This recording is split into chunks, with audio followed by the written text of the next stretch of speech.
Hey guys, welcome to another episode of the Human AI podcast. Today I'm gonna be talking with Grok about drug treatments, specifically antihypertensives. So, Grok, without further ado, can you introduce me and the audience to antihypertensives and drug treatments? All right, let's dive into antihypertensives. These are medications used to lower high blood pressure, or hypertension, which can reduce the risk of heart attacks, strokes, and kidney issues.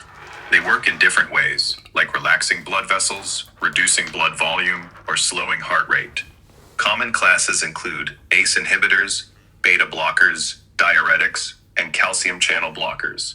Each has its own benefits and potential side effects, depending on the patient's condition. Want me to break down how any specific class works, or focus on something else? Yes, but before we do that, I want you to explain to us why blood pressure equals heart rate times stroke volume times total peripheral resistance. Okay, let's unpack why blood pressure is expressed as heart rate times stroke volume times total peripheral resistance. Blood pressure is the force of blood against artery walls, driven by the heart's pumping. Heart rate is how often the heart beats per minute, and stroke volume is the amount of blood pumped out with each beat. Together, they determine cardiac output, the total blood flow. Total peripheral resistance is the resistance to blood flow in the arteries, influenced by vessel size and elasticity. So, blood pressure equals cardiac output, heart rate times stroke volume, multiplied by total peripheral resistance. It's like a garden hose. More water, output, or a narrower hose, resistance, increases pressure. Want to dig deeper into I'm a any bit part? confused about what total peripheral resistance is, to be honest. No worries. Let's clarify total peripheral resistance. It's the combined resistance to blood flow from all the blood vessels in the body, mainly the arteries and arterioles. Think of it as how much the vessels push back against the blood being pumped. Factors like vessel diameter, length, and blood viscosity affect it. Narrower vessels or thicker blood increases So, resistance. combined resistance to blood flow. Exerted by who? So, let's pick up where we left off. Combined resistance to blood flow. This resistance is exerted by the blood vessels themselves, particularly the arteries and arterioles. Their walls, size, and elasticity determine how much they resist the blood being pumped through them. When vessels constrict or are less flexible, they create more resistance, like a narrow pipe slowing down water flow. Want me to explain how this ties into antihypertensives Well, or something? so cross-sectional area and viscosity play a role regarding resistance, but what else? You're right that cross-sectional area and blood viscosity are key players in total peripheral resistance, but there are a few other factors too. Vessel length matters. Longer vessels increase resistance because blood has to travel farther, like a longer hose creating more friction. Vessel elasticity also plays a role. Stiffer arteries, like in atherosclerosis, resist blood flow more. Finally, the nervous system and hormones, like adrenaline or angiotensin II, can cause vessels to constrict, ramping up resistance. Want me to connect this back to how antihypertensives target these factors? It's good. Well, explain to us a bit what hypertension is in case someone doesn't know. And can you explain primary and secondary too? All right, let's cover hypertension first. Hypertension, or high blood pressure, is when the force of blood against artery walls is consistently too high, typically measured as 130/80 mmHg or above. It can strain the heart and damage blood vessels, increasing risks for heart disease, stroke, and kidney problems. Now, for primary and secondary hypertension. Primary hypertension, also called essential hypertension, develops gradually over time with no single identifiable cause. It's the most common, affecting about 90-95% of cases, and is linked to factors like genetics, aging, stress, or lifestyle habits such as poor diet and lack of exercise. Secondary hypertension, on the other hand, is caused by an underlying medical condition or medication. Think kidney disease, adrenal gland disorders, thyroid issues, or even certain drugs like oral contraceptives. It's less common, but can often be reversed if the root cause is treated. Want me to tie this into how antihypertensives help manage these, or go somewhere else? This is good. So why is hypertension bad? Can it create organ damage, atherosclerosis, heart attacks, heart failures, strokes? You're spot on about the dangers of hypertension. It's bad because that constant high pressure in your arteries puts a lot of stress on your heart and blood vessels. Over time, this can damage organs and lead to serious issues. It can cause atherosclerosis, where arteries narrow and harden from plaque buildup, making blood flow tougher. This increases the risk of heart attacks, as blocked arteries can starve the heart of oxygen. Heart failure can happen because the heart gets overworked trying to pump against that high pressure. Strokes are another big risk, as hypertension can weaken or burst blood vessels in the brain, or cause clots that block blood flow. It can also damage kidneys, leading to kidney disease, and even affect the eyes, causing vision loss. Basically, it's like running an engine at max throttle non-stop. Things start breaking down. Want me to explain how antihypertensives help prevent these complications? What about blindness and dementia? How can hypertension do something like that? Good question. Hypertension can indeed contribute to blindness and dementia, and here's how. For blindness, high blood pressure can damage the tiny, delicate blood vessels in the retina, the part of the eye that processes light. This condition, called hypertensive retinopathy, can cause swelling, bleeding, or even detachment of the retina, leading to vision loss or blindness if severe or untreated. It's like the high pressure slowly wrecks the eye's wiring. As for dementia, hypertension harms the brain's blood vessels over time, reducing blood flow and oxygen to brain cells. This can cause vascular dementia, where brain tissue gets damaged from mini strokes or reduced circulation. It also increases the risk of Alzheimer's by promoting plaque buildup in the brain. Essentially, the brain gets starved or injured, impairing memory and thinking. Want me to dive into how controlling blood pressure can reduce these risks?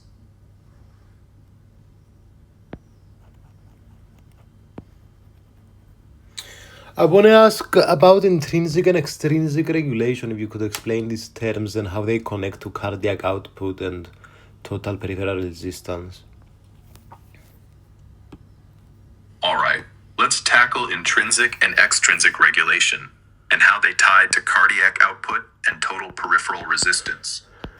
Intrinsic regulation refers to the body's internal mechanisms that control heart function and blood vessels without external signals.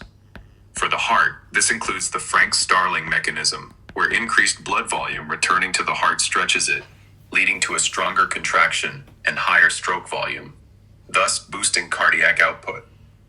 For blood vessels, intrinsic factors like local tissue needs can cause vasodilation or constriction, adjusting total peripheral resistance. For example, active muscles produce metabolites that dilate nearby vessels, lowering resistance to increase blood flow. Extrinsic regulation, on the other hand, involves external signals, mainly from the nervous system and hormones. The sympathetic nervous system can increase heart rate and contractility, ramping up cardiac output, while also constricting blood vessels, which raises total peripheral resistance. Hormones like adrenaline or angiotensin II do similar things, increasing both cardiac output and resistance. Bro, I'm confused. I'm confused what this extrinsic intrinsic is, to be honest.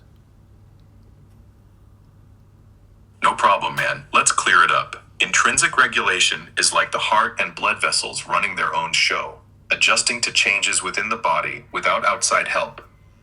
For example, if more blood fills the heart, it naturally pumps harder. That's intrinsic. One more time. All right, let's break it down again. Intrinsic regulation is when the heart and blood vessels adjust themselves based on what's happening inside them. No outside signals needed. Like, if the heart gets more blood, it stretches and pumps harder, increasing cardiac output. Or muscles working hard make nearby vessels widen, lowering total peripheral resistance to get more blood flow.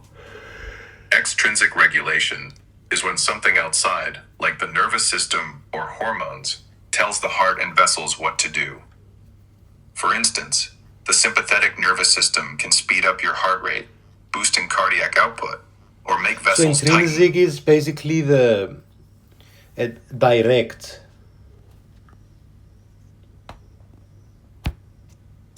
Yeah, exactly. Intrinsic is like the direct, automatic stuff the heart and blood vessels do on their own, reacting to what's happening inside them. Like the heart pumping stronger when it's filled with more blood, upping cardiac output, or vessels widening for working muscles, lowering total peripheral resistance. Extrinsic is the opposite, when outside forces, like nerves or hormones, step in to control things, speeding up the heart. So is the total peripheral resistance regulated by extrinsic or intrinsic regulation? Total peripheral resistance is regulated by both intrinsic and extrinsic mechanisms, depending on the situation. Intrinsic regulation happens locally within the blood vessels themselves.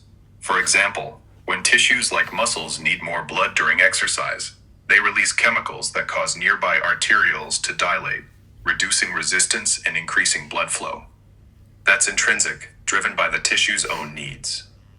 Extrinsic regulation comes from outside signals, mainly the nervous system and hormones. The sympathetic nervous system can release adrenaline or norepinephrine, causing blood vessels to constrict, which increases total peripheral resistance. Hormones I don't know. like Sorry for interrupting. I don't know why, but my notes say that extrinsic is only for total peripheral resistance has only extrinsic, and I don't know why. No worries at all. Let's sort this out. Your notes might be emphasizing extrinsic regulation for total peripheral resistance because it often plays a bigger role in controlling it system-wide. But both intrinsic and extrinsic factors are involved. Okay, so let's think a bit about the regulation of cardiac output. So, you mentioned Starling's law as intrinsic regulation. If you could talk more about that. All right, let's zoom in on the regulation of cardiac output, specifically Starling's law as an intrinsic mechanism. Starling's law, or the Frank-Starling mechanism, is about how the heart automatically adjusts its pumping strength based on how much blood fills it. When more blood returns to the heart during diastole, like during exercise or increased venous return, the heart's ventricles stretch. This stretch makes the heart contract more forcefully, pumping out a larger stroke volume, which boosts cardiac output. It's like a rubber band. The more you stretch it, the harder it snaps back. And what about the length of muscle fibers? Does the Frank-Starling thing tell something about that? Yeah, you're spot on connecting muscle fiber length to the Frank-Starling mechanism. The Frank-Starling law is directly tied to the length of the heart's muscle fibers. When more blood flows back to the heart, the ventricles fill up more, stretching the cardiac muscle fibers longer. This increased length allows the fibers to contract more forcefully, boosting stroke volume, and thus cardiac output. It's because, at an optimal length, the actin and myosin filaments in the muscle fibers overlap better, maximizing the strength of each contraction. I don't get it. Explain to me again. No problem. Let's go over it again. The Frank-Starling mechanism is about how the heart pumps more blood when it's stretched by more incoming blood. This stretching happens to the heart's muscle fibers in the ventricles. When more blood fills the ventricles, the muscle fibers get stretched to a longer length. This longer length lets the fibers contract with more force, kind of like a stretched rubber band snapping back harder. The reason is that, at this optimal length, the proteins in the muscle fibers, actin and myosin, line up better, making each heartbeat stronger. To be honest, if someone asks me in the road what Starling mechanism is, I wouldn't know to tell him because it's almost like every time someone tells me, they tell me something different. I hear you. It can feel confusing when explanations vary. Let's make the Frank Starling mechanism super simple so you could explain it to someone on the street. Picture the heart like a water balloon. When more blood flows into it, the heart stretches, just like the balloon getting bigger. This stretch makes the heart squeeze harder, pumping out more blood with each beat. That's it. The more blood stretches the heart, the stronger it pumps. Okay, got it. And how did they prove this? Great question. The Frank Starling mechanism was figured out through experiments in the late 19th and early 20th centuries by scientists like Otto Frank and Ernest Starling. They used animal hearts, mostly frog and dog hearts, in lab setups called heart-lung preparations. Here's how they proved it. They controlled the amount of blood flowing into the heart, venous return, and measured how much blood the heart pumped out, stroke volume. When they increased the blood filling the heart, they saw the heart automatically pumped out more blood per beat, without any nerve or hormone signals. Starling's team showed this was due to the heart muscle stretching, which they measured indirectly through pressure changes. Their work confirmed that the more the heart muscle is stretched by incoming blood, the stronger it contracts, up to a point.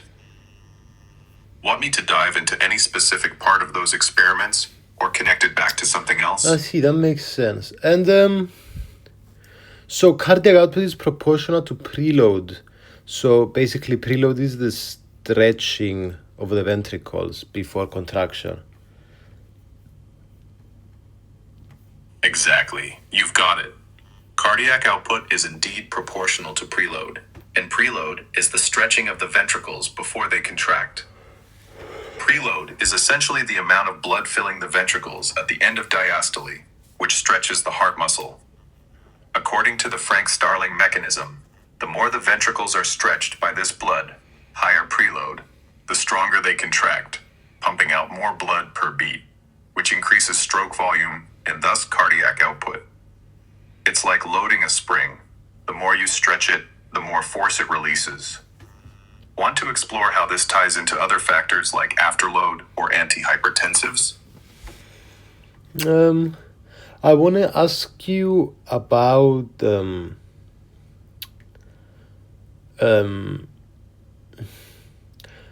how does the heart automatically adjust its cardiac output to match its venous return?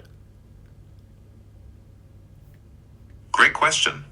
The heart automatically adjusts its cardiac output to match venous return primarily through the Frank Starling mechanism, which we've been talking about.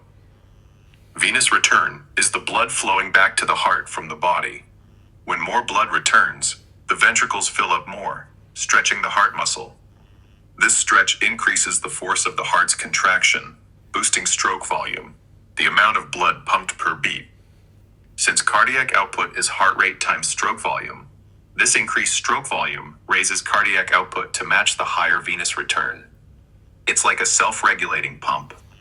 More blood in, more blood out. Other intrinsic factors, like heart muscle sensitivity to stretch, also help fine-tune this. Want me to explain how extrinsic factors, like the nervous system, can influence this balance too? Yeah. Let's talk a bit about the extrinsic regulation of the cardiac output. So all the actions originating outside of the heart. Let's talk a bit about neuronal regulation. About the autonomic nervous system, sympathetic nerves, etc. And let's talk a bit about the hormonal regulation. So, hormones, adrenaline, angiotensin 2, aldosterone. All right, let's dive into extrinsic regulation of cardiac output, focusing on neuronal and hormonal mechanisms that originate outside the heart. Starting with neuronal regulation, the autonomic nervous system plays a big role. It's split into two branches, sympathetic and parasympathetic. The sympathetic nervous system kicks in during stress or exercise. Sympathetic nerves release norepinephrine, which binds to receptors on the heart, speeding up heart rate and increasing the force of contractions. This boosts both heart rate and stroke volume, ramping up cardiac output. Think of it as pressing the gas pedal. The parasympathetic system, via the vagus nerve, does the opposite. It releases acetylcholine, slowing heart rate and reducing cardiac output, like easing off the gas to relax the heart. Now, onto hormonal regulation. Hormones like adrenaline, epinephrine, angiotensin II, and aldosterone also influence cardiac output. Adrenaline, released from the adrenal glands during stress, works like sympathetic stimulation. It speeds up heart rate and strengthens contractions, increasing cardiac output quickly, like a shot of energy. Angiotensin II, part of the renin-angiotensin-aldosterone system, is produced when blood pressure drops. It causes blood vessels to constrict, raising total peripheral resistance, and indirectly supports cardiac output by maintaining blood pressure, so the heart doesn't have to work as hard to pump. Aldosterone, another hormone in this system, acts on the kidneys to retain sodium and water, increasing blood volume. More blood volume means higher venous return, which stretches the heart and boosts cardiac output via the Frank-Starling mechanism. So, in short, sympathetic nerves and hormones like adrenaline give a quick boost to cardiac output. Okay. Let me ask you another question then. So we've talked about the extrinsic regulation. How does acetylcholine act, and where does it act? Is it in the medulla, in the spinal cord, in the sympathetic ganglia? What about noradrenaline? Is it in the SA node, the AV node? All right, let's clarify how acetylcholine and noradrenaline work in extrinsic regulation of cardiac output and where they act. Starting with acetylcholine, it's released by the parasympathetic nervous system, primarily through the vagus nerve. It acts directly on the heart, mainly at the sinoatrial SA node, and, to a lesser extent, the atrioventricular AV node. The SA node is the heart's pacemaker, setting the heart rate. When acetylcholine binds to muscarinic receptors in the SA node, it slows down the firing rate, reducing heart rate and thus lowering cardiac output. He can also slow conduction through the AV node, which coordinates signals between the atria and ventricles. Acetylcholine's action starts outside the heart, with vagus nerve signals originating in the medulla oblongata in the brainstem, specifically in an area called the cardioinhibitory center. It doesn't act in the spinal cord or sympathetic ganglia for this purpose. Those are more involved in sympathetic pathways. Now, noradrenaline, norepinephrine, is released by the sympathetic nervous system. It acts on the heart at the SA node, AV node, and the ventricular myocardium, the heart muscle itself. In the SA node, noradrenaline binds to beta-adrenergic receptors, speeding up the pacemaker's firing, which increases heart rate. In the AV node, it speeds up signal conduction, helping the heart beat more efficiently. In the ventricular myocardium, it boosts contractility, making each heartbeat stronger, which increases stroke volume. Together, these effects ramp up cardiac output.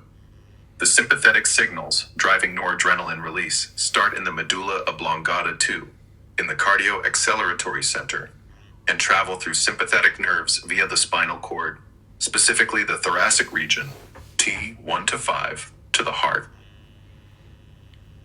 The sympathetic ganglia, like the stellate ganglion, are where these nerves synapse before reaching the heart. But noradrenaline's main action is at the heart itself, not the ganglia.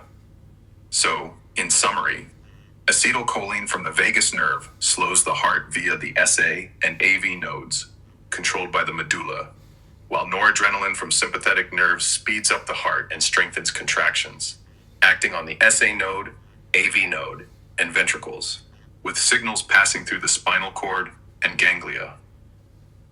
Want me to dig deeper into any part of this, or tie it back to something else?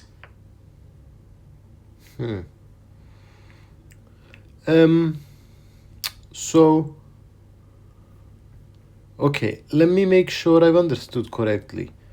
The acetylcholine, parasympathetic, all that, acts on the SA node, but the sympathetic acts on both SA and AV.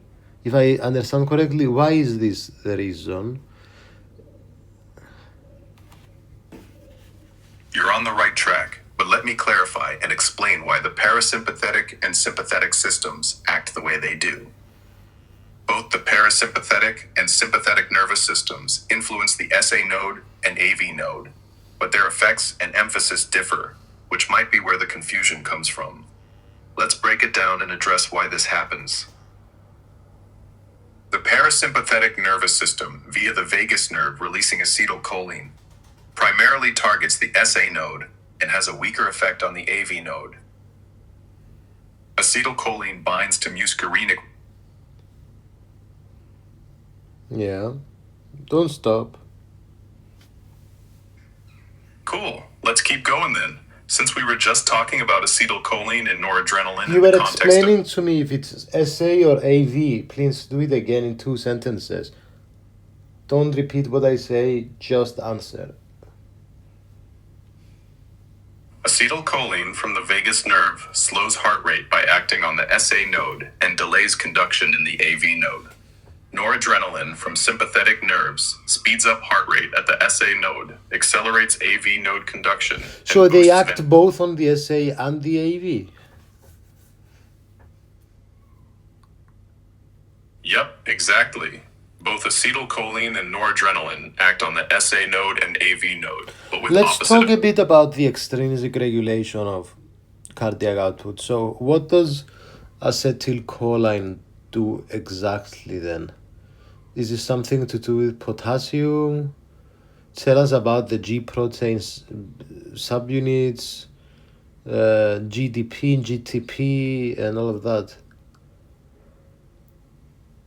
All right, let's dive into the extrinsic regulation of cardiac output.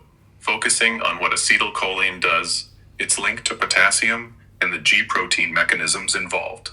Acetylcholine is released by the parasympathetic nervous system, mainly through the vagus nerve, to slow down the heart and reduce cardiac output.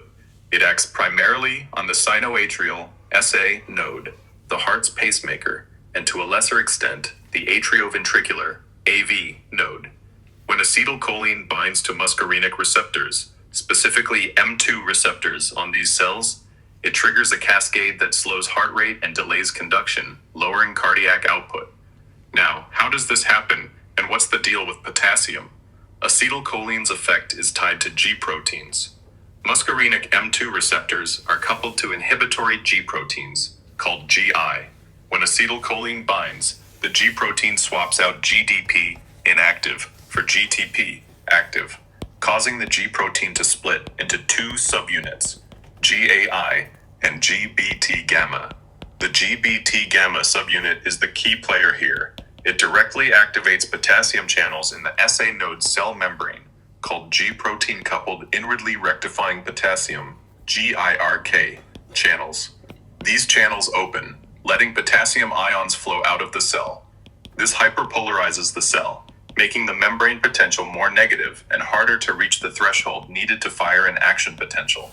In the SA node, this slows the rate of spontaneous depolarization. So, from the beginning, tell us from the beginning, the main bits I got was GDP becomes GTP, G protein splits, one of the subunits does something and potassium flows out, hyperpolarization slows things down because it's harder to get an action potential.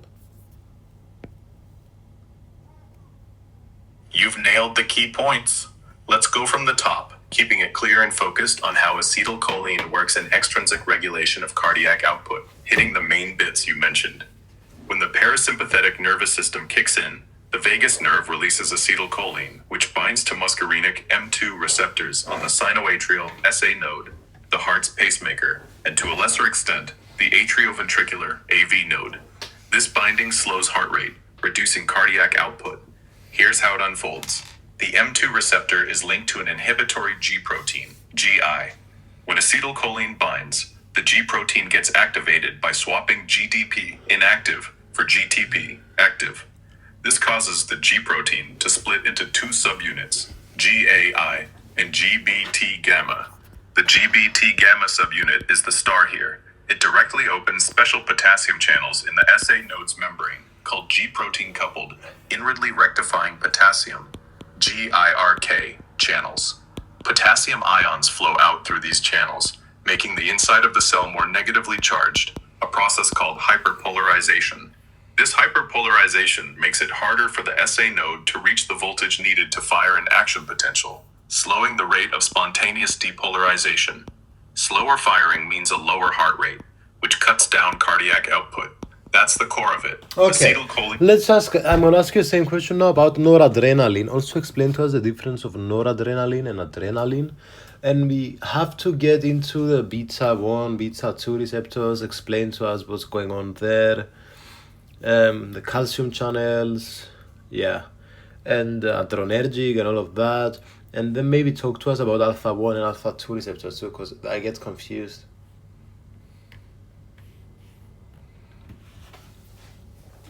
All right, let's dive into the extrinsic regulation of cardiac output with noradrenaline. Compare it to adrenaline and cover the receptors, calcium channels, and the differences between beta and alpha receptors. Buckle up.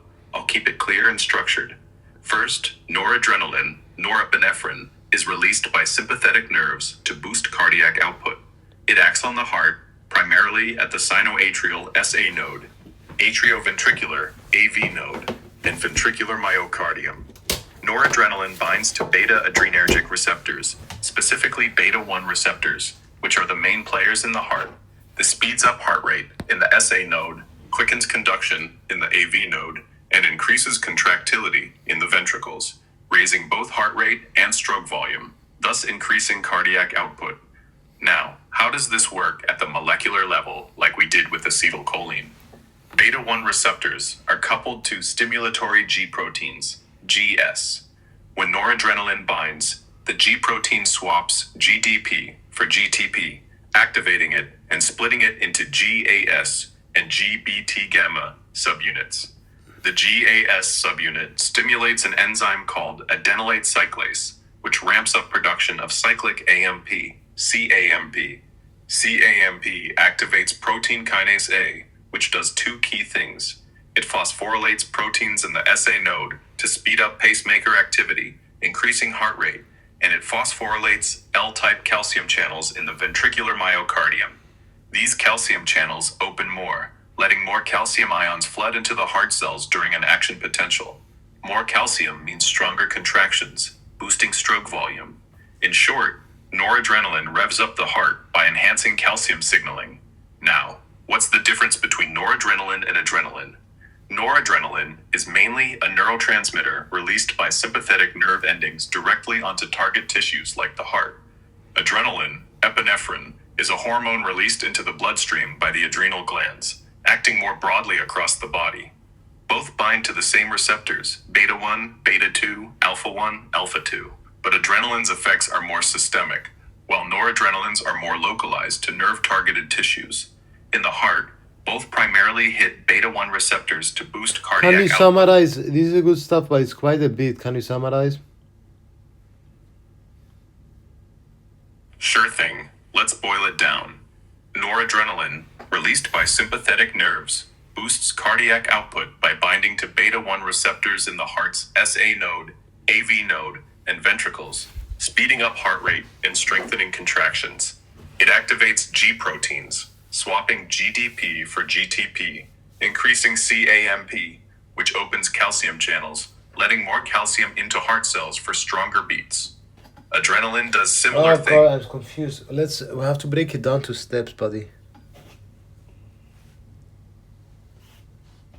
My bad. Let's simplify and break it down into clear steps for how noradrenaline works in extrinsic regulation of cardiac output, plus the adrenaline difference and receptor stuff. Here we go, step by step. Step 1. Noradrenaline is released by sympathetic nerves onto the heart, targeting the SA node, pacemaker, AV node, conduction relay, and ventricular myocardium, heart muscle. Step 2. It binds to beta-1 adrenergic receptors on these heart cells, which are linked to stimulatory G proteins, GS. Step 3. Binding makes the G protein swap GDP for GTP, activating it and splitting it into GAS and GBT gamma subunits. Step 4. The GAS subunit boosts adenylate cyclase, which increases cyclic AMP, CAMP levels. Step 5. CAMP activates protein kinase A, which phosphorylates two things: proteins in the SA node to fire faster, increasing heart rate, and L-type calcium channels in the ventricles. Step 6. These calcium channels let more calcium into heart cells during a beat, making contractions stronger, increasing stroke volume. Result: faster heart rate and stronger contractions mean higher cardiac output. Now, adrenaline versus noradrenaline. Noradrenaline is a neurotransmitter from sympathetic nerves, acting locally on the heart. Adrenaline is a hormone from the adrenal glands, circulating in the blood for wider effects. Both hit beta-1 receptors in the heart So to the boost first thing you said is about noradrenaline. Yeah, exactly. I started with noradrenaline because it's key to extrinsic regulation of cardiac output. To recap that first bit and keep it moving. No, I kind of got it. Okay. Very interesting. And what does the other alpha 1, alpha 2, beta 2 do? Alright, glad you're with me. Let's dive into what alpha 1, alpha 2, and beta 2 receptors do, especially in the context of extrinsic regulation and how they differ from the beta 1 receptors we covered with noradrenaline. I'll keep it concise and clear since you mentioned getting confused earlier. First, a quick lay of the land. Alpha 1, alpha 2, and beta 2 receptors, like beta 1, are adrenergic receptors that noradrenaline and adrenaline bind to, but their roles and locations vary, and they impact cardiac output indirectly or in different ways. Alpha 1 receptors. These are mostly found on smooth muscle and blood vessels, arteries and arterioles. When noradrenaline or adrenaline binds, they activate a GQ protein, which increases intracellular calcium, causing the smooth muscle to contract. This leads to vasoconstriction, narrowing blood vessels, and increasing total peripheral resistance. Higher resistance raises blood pressure, which can indirectly make the heart work harder, affecting cardiac output. Think of it as squeezing a hose to increase pressure. In the heart, alpha 1 receptors are present in tiny amounts, but don't play a major role compared to beta 1. Alpha 2 receptors. These are trickier and often act as a brake. They're found in the brain, on presynaptic nerve terminals, and some smooth muscles. When activated by noradrenaline or adrenaline, they couple to inhibitory GI proteins, reducing CAMP. In the brain, they calm sympathetic outflow, lowering noradrenaline release.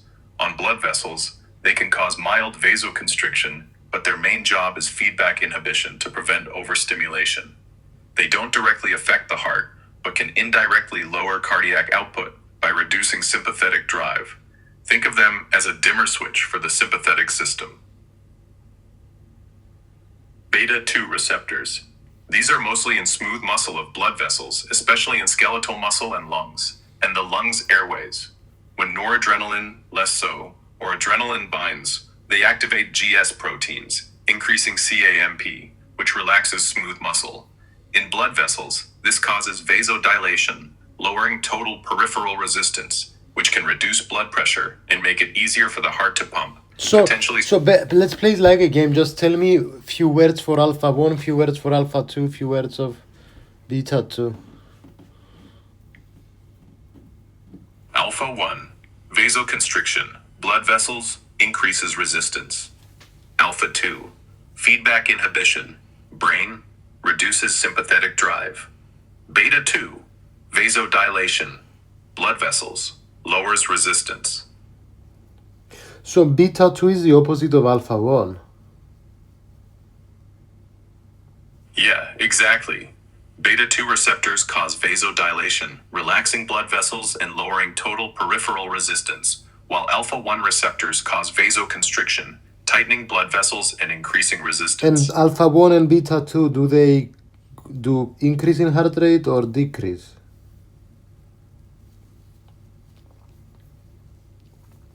Alright, let's clarify the impact of alpha 1 and beta 2 receptors on heart rate.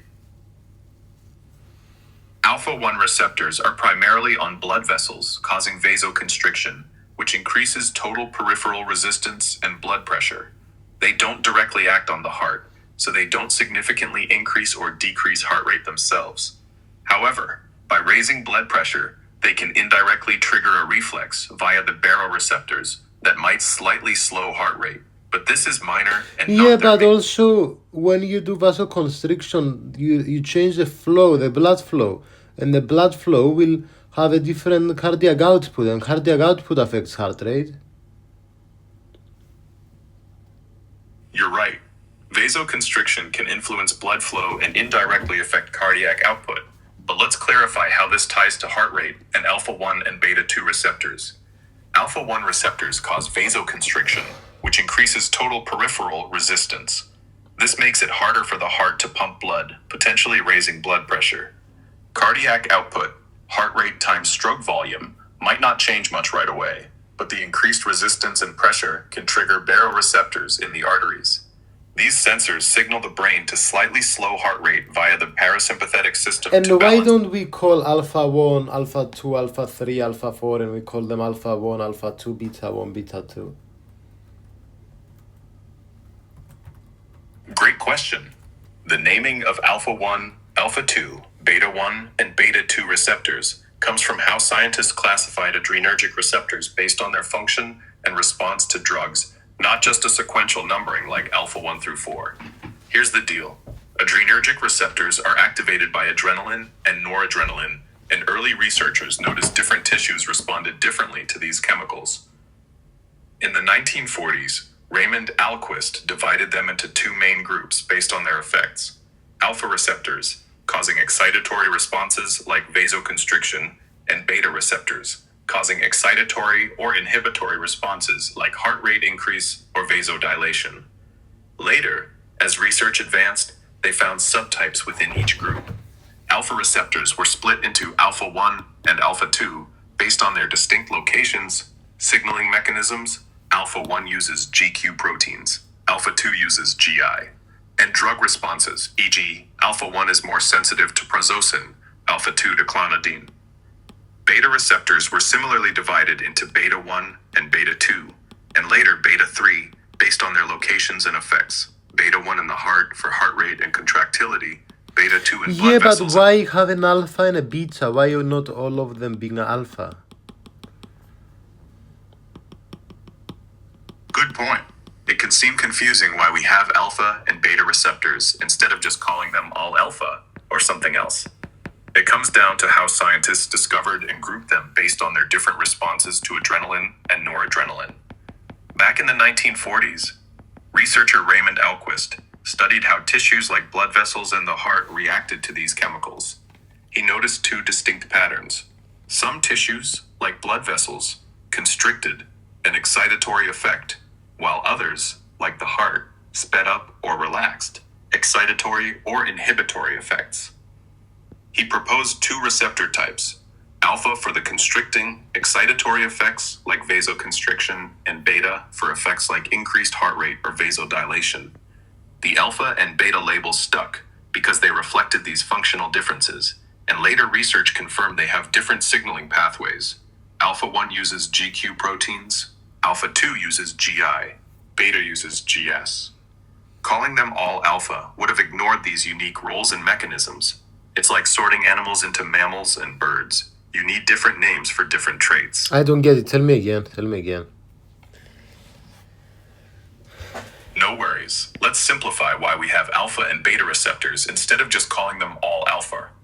When scientists studied how adrenaline and noradrenaline affect the body, they saw tissues react in two main ways. Some, like blood vessels, tightened up, constriction, while others, like the heart, sped up or relaxed. They named the receptors causing constriction alpha, and those causing heart rate increases or relaxation beta to separate these different effects. It's like labeling cats and dogs differently because they behave differently, even though both are animals. So which ones relax, which ones... Well, beta 1 is noradrenaline. Noradrenaline will increase heart rate by contract. So beta is contract and alpha is relax. see where you're getting mixed up, so let's clear this up nice and simple. Beta 1 receptors, activated by noradrenaline, increase heart rate and contractility. But the idea that beta is for contraction and alpha is for relaxation. Sorry, my bad. So what's the cat and dog difference then? I got confused.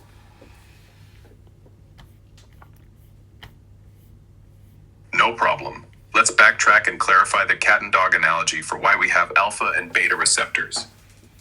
The analogy was meant to explain why we don't call all adrenergic receptors alpha. Instead, we split them into alpha and beta because they do different things, like how cats and dogs are both animals but have distinct behaviors.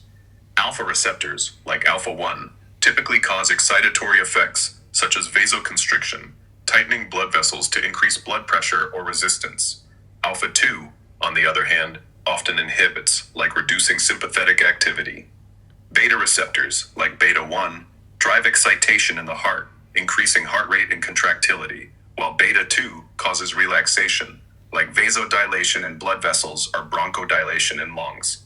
So, alpha and beta are separate because they trigger different responses in the body. Just like cats say alpha with one set of traits and dogs beta with another. Does that clear up the distinction? To be honest, I'm a bit confused. No worries at all. Let's take a step back and make this crystal clear. You asked why we have alpha and beta receptors instead of just calling them all alpha. The reason is that they do different jobs in the body, and we need different names to keep them straight. Think of alpha receptors like a switch that usually tightens things, like squeezing blood vessels to make them narrower, alpha 1, or calming down nerve signals, alpha 2. Beta receptors are like a switch that revs things up or relaxes them, like speeding up the heart, beta 1, or opening blood vessels and Yeah, but airways, I don't beta understand what alpha 1 and alpha 2 have in common, and they're both alpha, and what beta 1, beta 2 have in common that alpha 1 and alpha 2 don't have in common, and they're called beta. Great question. You're getting to the heart of it. Let's break down what alpha 1 and alpha 2 have in common that makes them alpha, what beta 1 and beta 2 have in common that makes them beta, and how these groups differ. Alpha 1 and alpha 2 are both alpha receptors because they were historically grouped for causing excitatory or constrictive effects, like tightening tissues, and they share similar binding preferences for certain drugs, e.g., phenylephrine affects alpha more than beta. Alpha 1 activates GQ proteins, causing vasoconstriction by contracting smooth muscle and blood vessels. Alpha 2 activates GI proteins, often inhibiting nerve signals, like reducing noradrenaline release or causing mild vasoconstriction. Their common thread is their role in generally constricting or inhibiting processes, and they respond more strongly to noradrenaline than adrenaline. Beta 1 and beta 2 are beta receptors because they were grouped for causing excitatory or relaxing effects, like speeding up the heart or opening tissues, and they respond well to drugs like isoproterenol. Both activate GS proteins, increasing CAMP. Beta 1, found in the heart, boosts heart rate and contractility. Beta 2, found in blood vessels and lungs, causes vasodilation or bronchodilation. Their common thread is amplifying or relaxing processes, and they're more sensitive to adrenaline than alpha receptors. The key difference: alpha receptors 1 and 2 typically constrict or inhibit, e.g., tighten vessels or reduce nerve activity, while beta receptors 1 and 2 excite or relax, e.g., speed heart or open vessels. It's like alpha receptors push the brakes or squeeze, and beta receptors hit the gas or loosen up. Want me to clarify any part or give examples? Okay. Can I ask about total peripheral resistance a bit? So, yeah, how do we have extrinsic regulation in this case? All right, let's talk about how total peripheral resistance, TPR, is controlled by extrinsic regulation, since you're curious about that. TPR is the resistance to blood flow in all the body's blood vessels, mainly arteries and arterioles. And extrinsic regulation means signals from outside the vessels, like the nervous system and hormones, control it. Here's how it works. First, the sympathetic nervous system is a major player. It releases noradrenaline, which binds to alpha-1 receptors on the smooth muscle of blood vessels. This activates GQ proteins, increasing calcium in the muscle cells, causing them to contract and narrow the vessels. Vasoconstriction. Did you just say noradrenaline? I thought noradrenaline was for beta 1.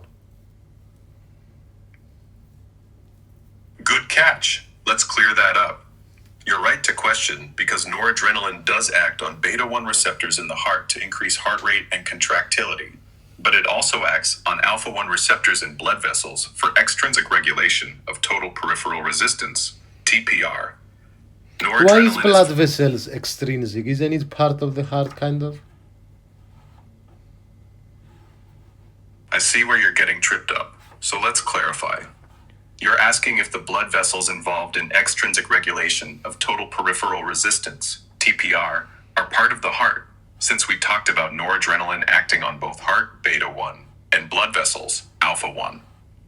Total peripheral resistance refers to the resistance to blood flow in the systemic blood vessels, mainly arteries and arterioles, outside the heart. These vessels aren't part of the heart itself. They're spread throughout the body, like in muscles, organs, and skin. Extrinsic regulation of TPR involves signals from outside these vessels, like the sympathetic nervous system or hormones, controlling their diameter. For example, noradrenaline from sympathetic nerves binds to alpha 1 receptors on blood vessels' smooth muscle, causing vasoconstriction.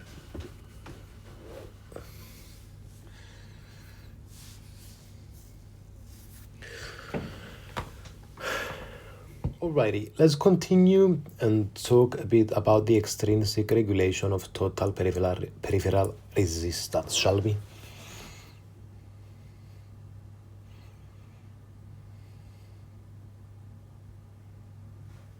Hell yeah, let's jump back into the extrinsic regulation of total peripheral resistance, TPR, for your antihypertensives discussion.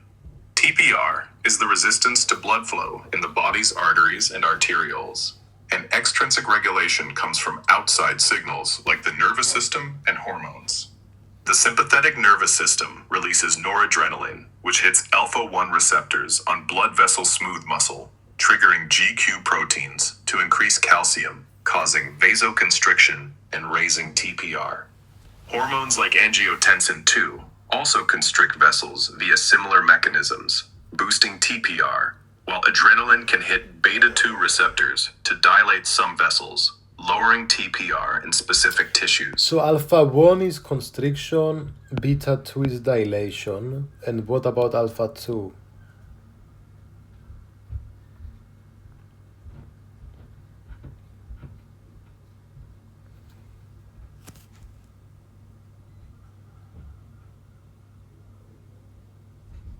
You're spot on. Alpha 1 receptors cause vasoconstriction, increasing total peripheral resistance, and beta 2 receptors cause vasodilation, decreasing it.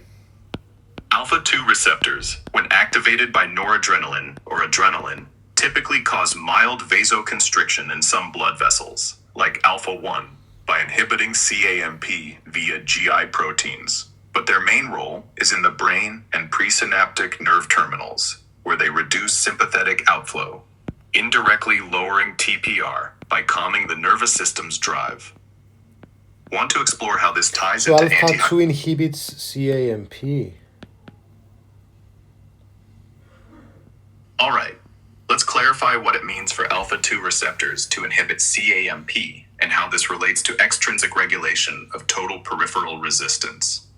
CAMP, cyclic adenosine monophosphate, is a molecule inside cells that acts like a messenger, amplifying signals to cause effects, like muscle contraction or relaxation. When alpha 2 receptors on blood vessel smooth muscle are activated by noradrenaline or adrenaline, they couple to inhibitory G proteins, GI. These GI proteins block adenylate cyclase, an enzyme that makes CAMP, so CAMP levels drop. Lower CAMP means less relaxation signal, allowing the vessel to constrict, which increases total peripheral resistance. However, alpha 2's bigger role is in the brain, where inhibiting CAMP in nerve cells reduces noradrenaline release, calming sympathetic activity and indirectly lowering TPR. Want me to connect this to antihypertensives or dig deeper into CAMP's So role? alpha 2 receptors, how do they connect to inhibiting CAMP? I don't understand. Dude. Summarize in a sentence or two, please.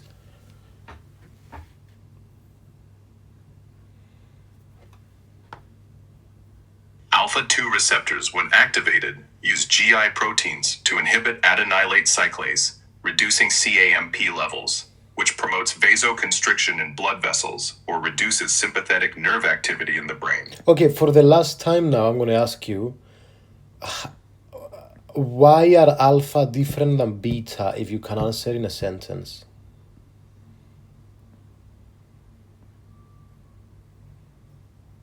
Alpha receptors 1 and 2 typically constrict or inhibit, while beta receptors 1 and 2 excite or relax due to distinct G protein signaling pathways.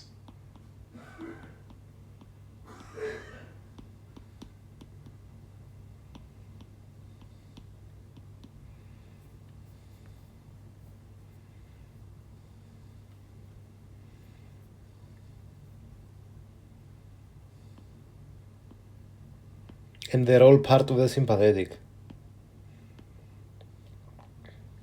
Yes, alpha 1 and 2 and beta 1 and 2 So we have cardiac output. Let's say we have a decrease in cardiac output. So we have a decrease in aortic blood flow. So now the sympathetic nervous system, what is it gonna do? We need adrenaline. We'll have arterial constriction with alpha 1 and venules. And is this going to lead in an increase in preload? And if yes, why? And yeah, and what about what's going to happen? Yeah, let's answer that.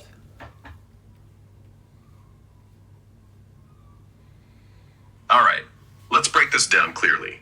If cardiac output decreases, meaning less blood is pumped by the heart, which reduces arterial blood flow, the body detects this drop via sensors like baroreceptors. The sympathetic nervous system kicks in to compensate. Here's what happens. The sympathetic system releases noradrenaline and triggers adrenaline release from the adrenal glands. Noradrenaline and adrenaline bind to alpha 1 receptors on arteries and veins, causing vasoconstriction. This narrows blood vessels, increasing total peripheral resistance and blood pressure to maintain flow despite low cardiac output. Yes, this leads to an increase in preload, and here's why. Constricting veins via alpha 1 pushes more blood back to the heart, increasing venous return. More blood filling the ventricles stretches them, raising preload, the initial stretching before contraction.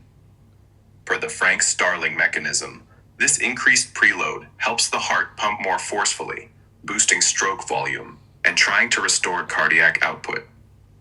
Additionally, adrenaline hits beta 1 receptors in the heart, increasing heart rate and contractility, further aiding cardiac output. So, the sympathetic response, arterial and venous constriction plus heart stimulation, aims to counteract the low cardiac output by raising preload and enhancing Alright. heart. Okay. And with the renin-angiotensin-aldosterone system, we've talked about it in other episodes. Maybe if we could just do a quick kind of, if we run through it for a bit. Is it vasoconstriction that's going to occur? Let's talk about that. All right, let's quickly run through the renin-angiotensin-aldosterone system, RAAS, and its role in the context of decreased cardiac output, focusing on whether it causes vasoconstriction, tying it to our discussion on extrinsic regulation and antihypertensives. When cardiac output drops, reducing arterial blood flow, the kidneys sense lower blood pressure or flow and release renin.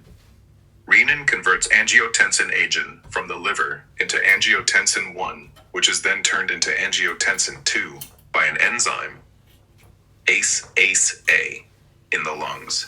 Angiotensin 2 is a potent vasoconstrictor. It binds to receptors, mainly AT1, on blood vessel smooth muscle, activating GQ proteins to increase calcium, causing vasoconstriction. This narrows arteries, raising total peripheral resistance and blood pressure to compensate for low cardiac output. Angiotensin II also stimulates the adrenal glands to release aldosterone, which makes the kidneys reabsorb sodium and water. So we have reabsorption, so we have more volume of blood, and we have vasoconstriction too.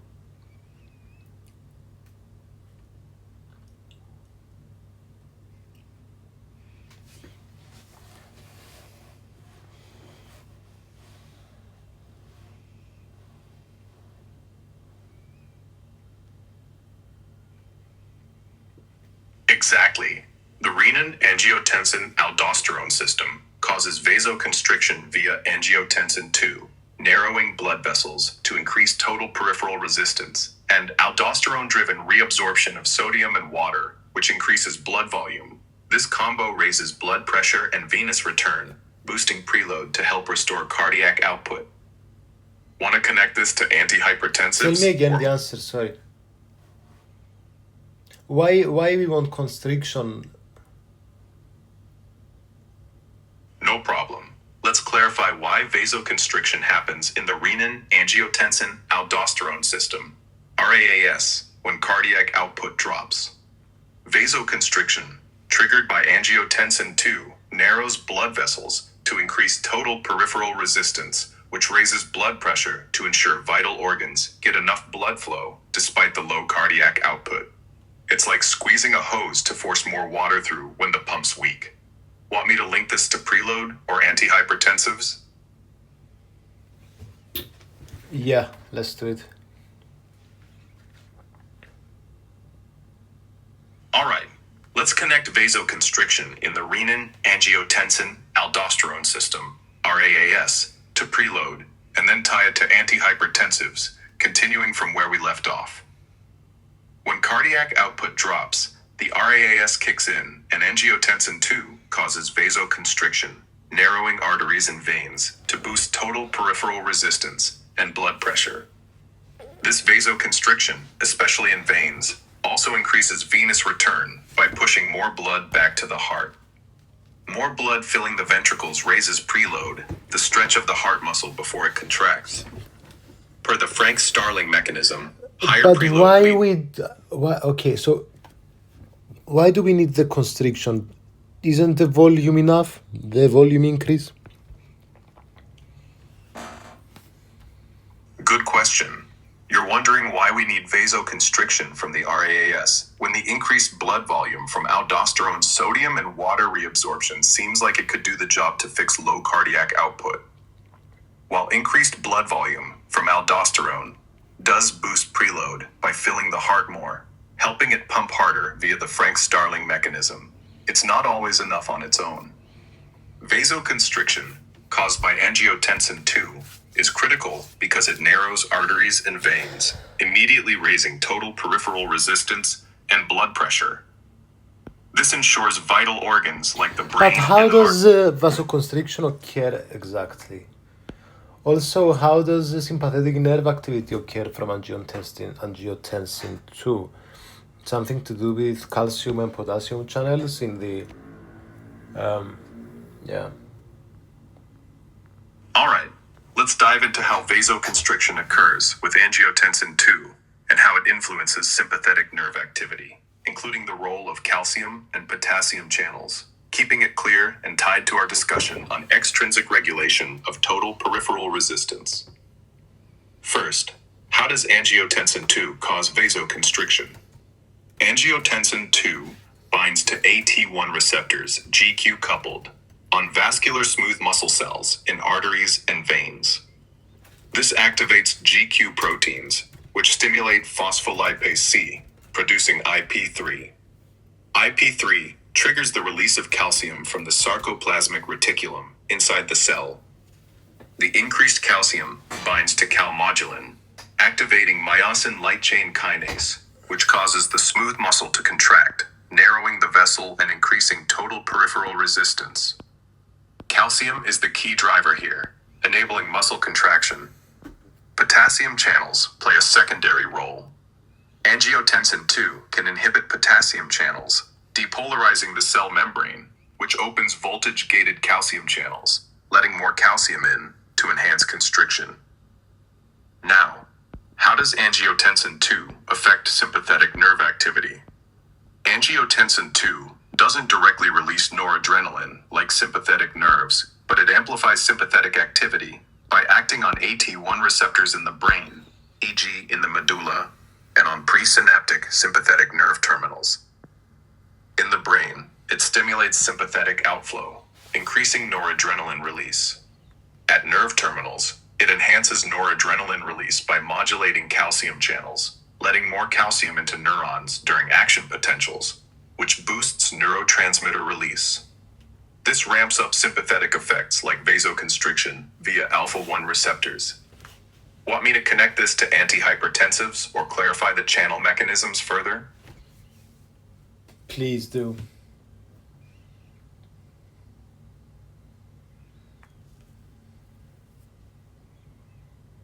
Alright, let's connect the vasoconstriction and sympathetic nerve activity caused by angiotensin II, including the calcium and potassium channel mechanisms, to antihypertensives, building on our discussion about extrinsic regulation of total peripheral resistance. First, a quick recap. Angiotensin II binds to AT1 receptors on vascular smooth muscle, activating GQ proteins to increase intracellular calcium via IP3, causing vasoconstriction by contracting the muscle, which raises total peripheral resistance. It also inhibits potassium channels, depolarizing the membrane to open voltage-gated calcium channels, letting more calcium in for stronger constriction. For sympathetic activity, angiotensin II enhances noradrenaline release by acting on AT1 receptors in the brain to boost sympathetic outflow and at nerve terminals to increase calcium influx, amplifying vasoconstriction via alpha-1 receptors. All right. And but what about the potassium channel effect and the calcium channel effect it has in regard to, yeah.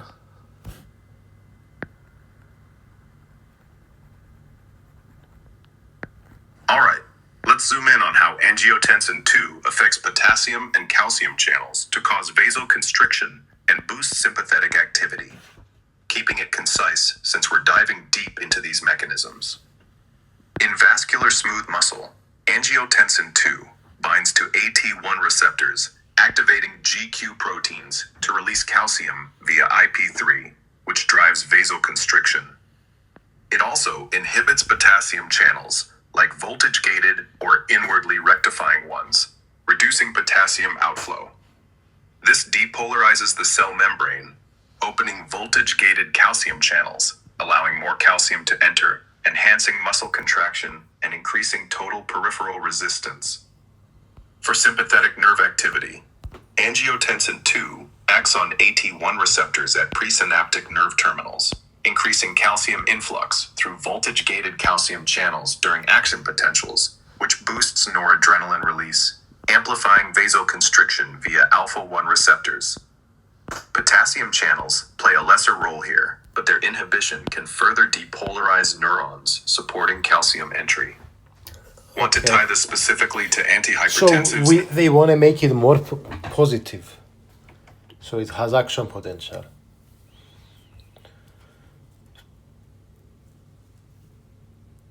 I think you're referring to how angiotensin II's effects on potassium and calcium channels lead to a more positive membrane potential, depolarization, triggering action potentials in neurons or muscle cells to drive vasoconstriction and sympathetic activity.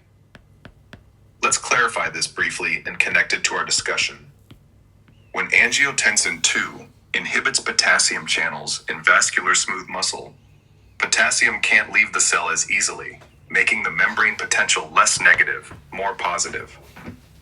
This depolarization opens voltage-gated calcium channels, letting calcium flood in, which triggers smooth muscle contraction for vasoconstriction, increasing total peripheral resistance. In sympathetic neurons, Angiotensin II enhances calcium channel opening during depolarization, boosting calcium influx to release more noradrenaline, amplifying vasoconstriction. This positive shift in membrane potential is key to firing action potentials that drive these effects. Want me to link this to how antihypertensives counteract these channel effects?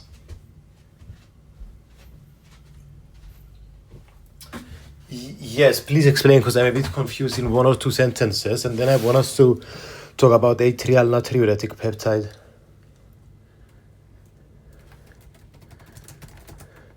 Angiotensin II inhibits potassium channels, depolarizing cells to open calcium channels, driving vasoconstriction and noradrenaline release. Antihypertensives, like calcium channel blockers or ACE inhibitors, counteract this by reducing calcium influx or angiotensin II production. Now, let's talk atrial natriuretic peptide, ANP. So it depolarizes, it makes them more negative or more positive, the antihypertensives? More negative. You're right to focus on the polarization effect, so let's clarify in one sentence before moving to atrial natriuretic peptide, ANP.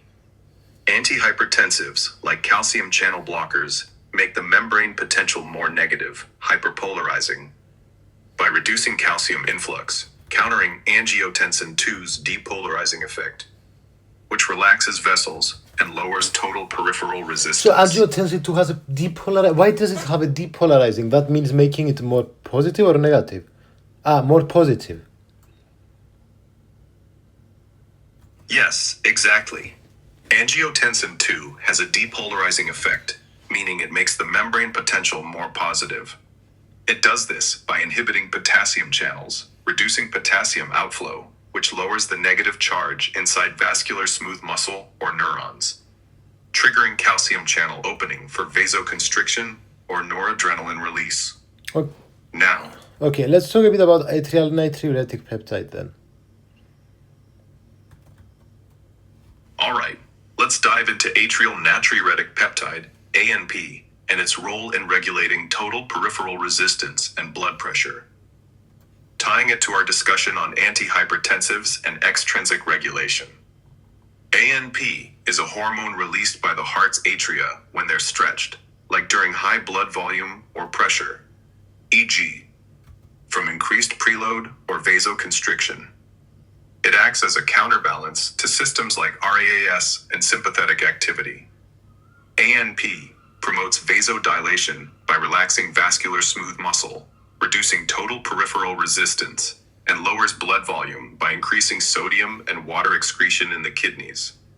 It does this by binding to receptors that boost cGMP, which inhibits calcium influx in smooth muscle, preventing contraction, and opens potassium channels, hyperpolarizing cells to further relax vessels. Unlike angiotensin II's depolarizing constricting effect, ANP's hyperpolarizing action lowers blood pressure. ANP also suppresses renin and aldosterone release, further reducing blood volume and pressure. For antihypertensives, ANP's natural effects are mimicked by drugs like ACE inhibitors, which indirectly enhance ANP's impact by blocking RAAS. Want me to connect this more to Truman's context? Explain me atrial natriuretic peptide again in a sentence.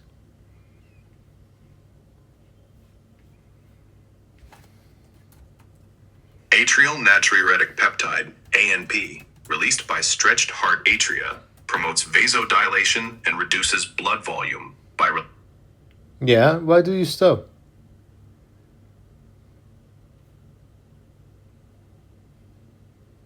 My bad. Thought you might want to steer the direction. Dude, atrial natriuretic peptide in a sentence, go.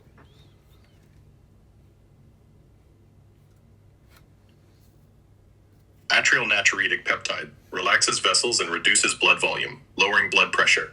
Want to dive deeper or shift to antihypertensives? No, I want to understand what atrial natriuretic peptide is. Why is it called like that? How the name relates to function? 1-2 sentences.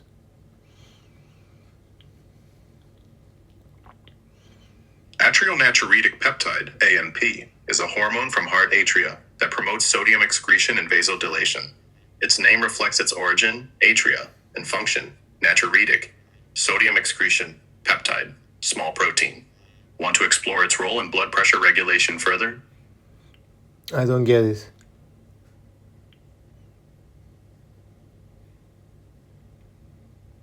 All right, let's break it down simpler. Atrial natriuretic peptide, ANP, is a hormone made in the heart's atria, upper chambers, that helps lower blood pressure by making kidneys excrete more sodium and water. Natriuretic means sodium excreting and relaxing blood vessels. So where do we excrete it? So I don't understand. Do we get more blood volume in the systemic circulation or less? Good question. Let's clear up how atrial natriuretic peptide, ANP, works and whether it increases or decreases blood volume. So ANP lowers blood pressure. Dude, you didn't do a good job or I didn't understand, but something was off with this one. So ANP lowers blood pressure. Explain to us. So atrial myocytes synthesize, store ANP. My bad if that wasn't clear. Let's nail down atrial Get on with natriuretic. it. Don't repeat what I say. Just answer. Straight to the point. We don't want to be losing time. Atrial myocytes synthesize and store ANP, releasing it when atria stretch due to high blood volume or pressure. ANP lowers blood pressure by promoting sodium and water excretion in kidneys. So it's the opposite of angiotensin 2.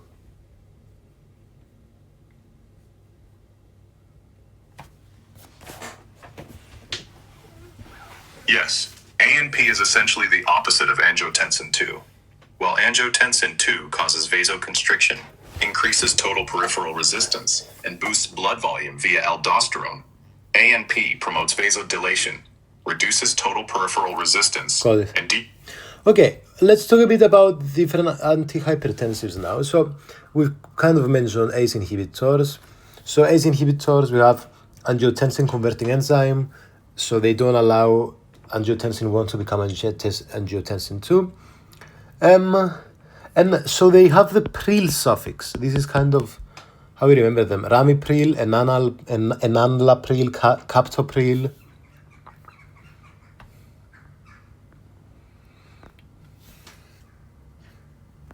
You're right on track with ACE inhibitors, and I love how you're tying in the pril suffix to remember them. Let's dive into antihypertensives, starting with ACE inhibitors, and then touching on other classes to give a solid overview, keeping it concise and linked to our discussion on total peripheral resistance, preload, and systems like RAAS and ANP. ACE inhibitors, e.g. ramipril, enalapril, captopril, work by blocking angiotensin converting enzyme, which stops angiotensin 1 from turning into angiotensin 2. This reduces vasoconstriction, less alpha-1 receptor activation, lowers total peripheral resistance, and decreases blood volume by reducing aldosterone, ultimately lowering blood pressure.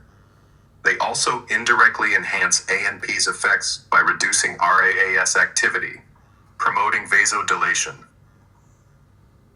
Other antihypertensive classes include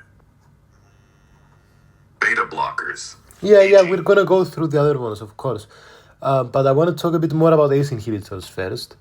Why can they cause a dry cough, hyperkalemia, and renal impairment?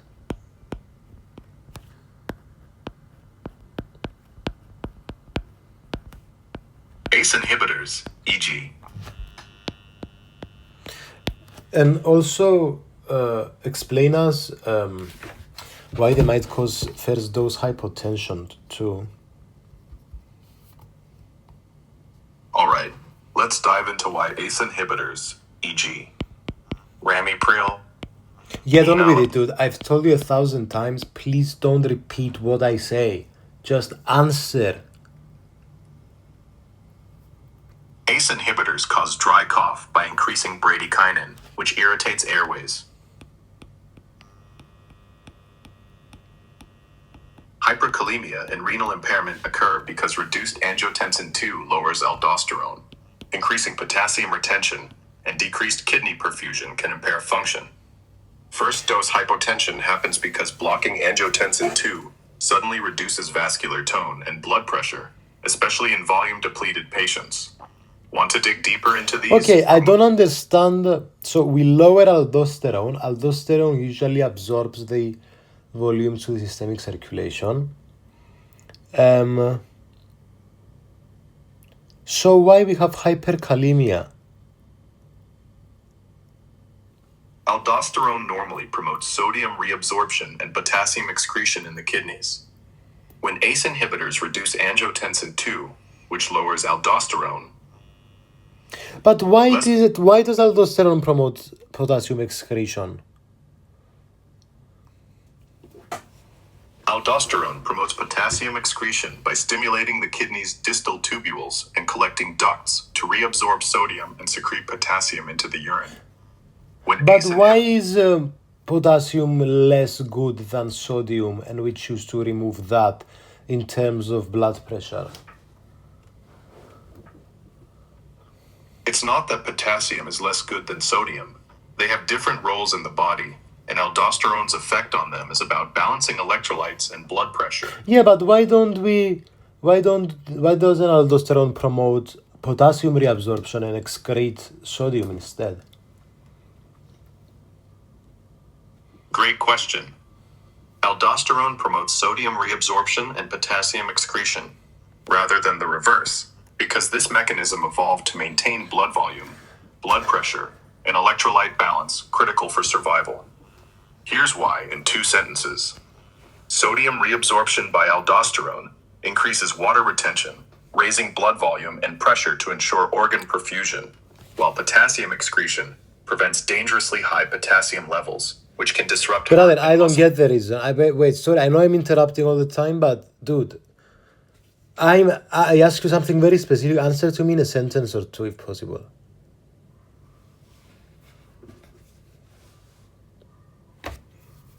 Aldosterone reabsorbs sodium to boost blood volume and pressure, excreting potassium to prevent toxic levels that harm heart Well, why function. don't we absorb potassium to increase blood volume and decrease sodium to prevent toxic levels? Answer in a sentence. Absorbing potassium doesn't increase blood volume like sodium does, and excreting sodium would lower blood pressure, risking organ perfusion. Why doesn't reabsorbing potassium increase blood volume? Answer in a sentence. Is it something to do with the way it's reabsorbed, or that it doesn't come with water?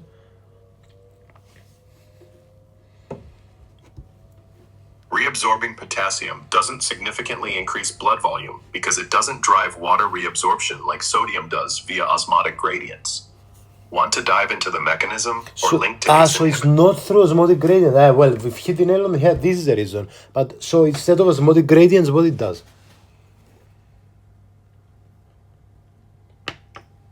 You're right to zero in on the osmotic gradient, and I misspoke. Let's clarify why sodium, not potassium, drives blood volume. No, increase. in a sentence or two. Every time you talk more than a sentence, it's just pissing me off, dude. Sodium reabsorption creates an osmotic gradient, pulling water to increase blood volume. Potassium reabsorption doesn't generate this gradient, so it doesn't boost volume. Want to tie this to ACE inhibitors? So what does it do instead in a sentence, potassium, instead of osmotic gradient? Potassium reabsorption helps regulate membrane potentials but doesn't drive water retention. Want to connect this to hyperkalemia or ACE inhibitors? I'm just asking, potassium, okay, it's not through osmotic gradients. Is it through what? Like some kind of active transport in a sentence?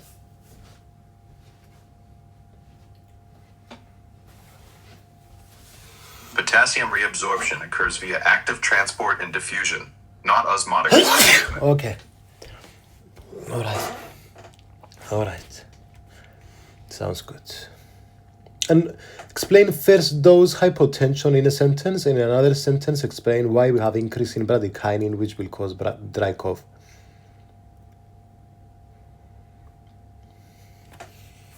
First dose hypotension occurs because ACE inhibitors suddenly block angiotensin II, reducing vascular tone and blood pressure. Increased bradykinin, which ACE normally breaks down, irritates airways, causing dry cough. Why will there be an increase in bradykinin is my question, though. How is bradykinin connected to angiotensin in the first place? Answer to me in a sentence. ACE inhibitors block ACE, which normally degrades bradykinin, leading to its accumulation, and bradykinin is unrelated to angiotensin. Well, how does bradykinin? I don't know. Like, where does it come? I'm aware I'm annoyed, guys, but you've brought a new character in the scene. It's like a movie now. You've brought a new character, and it's almost like we don't know the backstory of the character. We don't know how the character connects to the other characters. So you're saying there's an increase in bradykinin was when an angiotensin converting enzyme inhibitor appears in the scene. And I'm telling you, well, how do these two things fucking correlate? All right, let's clear up bradykinin's Come on, dude. backstory. I've told you 1,000 times. I'm gonna go back to ChatGPT if this continues. Just answer directly. This is the whole reason I'm using Grok instead of ChatGPT. Stop doing introductions every single time I talk. You do realize we talk for like 8 hours a day. I can't be losing 4 of them with you repeating my question as an introduction. Bradykinin is a peptide produced in blood vessels that promotes vasodilation and inflammation. ACE normally breaks it down, but ACE inhibitors block this, causing bradykinin to accumulate, leading to side effects like dry cough. Okay, tell me one more time. Bradykinin, made in blood vessels, causes vasodilation. ACE inhibitors prevent ACE from degrading it, increasing bradykinin levels, which How can trigger does ACE degrade it in the first place? ACE, angiotensin converting enzyme, degrades bradykinin by cleaving its peptide bonds, breaking it into active fragments. Want to connect this to ACE inhibitors? Okay, fair enough. And why is ACE the ideal molecule to do this? Why is the woman or man for the job? ACE is ideal for degrading bradykinin because it's a peptidase enzyme strategically located in the lungs and blood vessels, efficiently cleaving peptide bonds in both bradykinin and angiotensin 1 to Okay, regulate vasodilation and blood pressure. All right. So in regard to first dose hypotension, I still don't understand why this is the case. Why does this happen? First dose hypotension happens because ACE inhibitors block angiotensin 2 production, suddenly reducing vasoconstriction and blood pressure, especially in patients with high RAAS activity or low blood volume. So it's basically we might give the wrong dose? Or is it we're keeping the same dose, it's just something that happens? First dose hypotension isn't about giving the wrong dose. It happens because the initial dose of an ACE inhibitor rapidly lowers angiotensin 2, causing a sudden drop in blood pressure, particularly in patients with high RAAS activity or low blood volume. Okay. It's a common effect. So it's the first one is rapid for whatever reason, but what is the reason for the first one being rapid? The first dose of an ACE inhibitor is rapid because it abruptly blocks angiotensin 2 production, causing a sudden reduction in vasoconstriction and Yeah, blood but how pressure. does it differ from the second one? Won't this happen in the second one too? The first dose of an ACE inhibitor causes a rapid blood pressure drop because it suddenly blocks angiotensin 2, disrupting vasoconstriction before compensatory mechanisms kick in.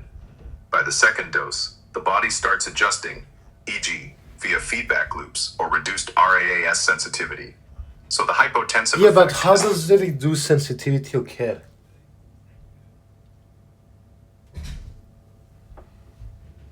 Reduced sensitivity after the first dose of an ACE inhibitor occurs because the body activates compensatory mechanisms, like increased sympathetic activity or adjusted RAAS feedback, which lessen the impact of angiotensin 2 blockade on blood pressure. Want to dig into these mechanisms or connect to other antihypertensives? I don't get the answer.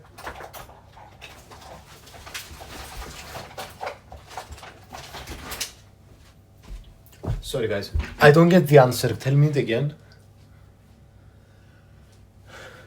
After the first dose of an ACE inhibitor, the body reduces sensitivity to the drug's effect by ramping up compensatory mechanisms, like sympathetic nervous system activation or altered RAAS signaling, stabilizing blood pressure for subsequent doses. Want to break down these mechanisms further? I don't get it. I don't get it. Tell me again.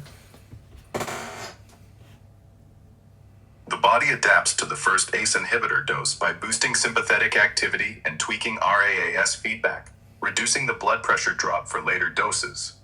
Want me to simplify further? How does this sensitivity drop though?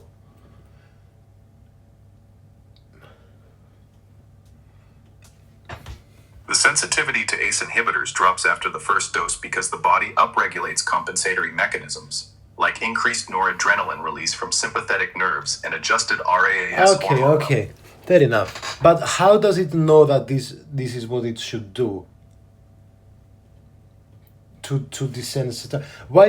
How does it know that this wasn't a good reaction the first time, and so the second time it knows?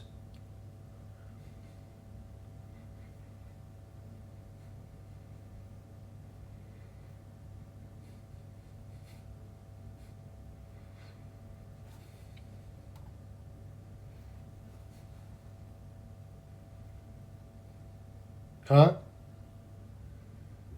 The body doesn't know the first dose hypotension was bad. It detects the sudden blood pressure drop via baroreceptors, triggering compensatory mechanisms like increased sympathetic activity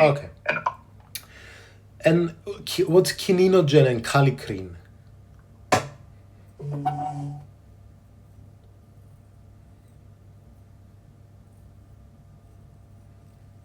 You're likely referring to kininogen and kallikrein, which are part of the kininokallikrein system, related to bradykinin and blood pressure regulation. So let's clarify these terms and their roles in 2 sentences. Kininogen is a protein in blood plasma that serves as a precursor to bradykinin, a peptide that promotes vasodilation and lowers blood pressure.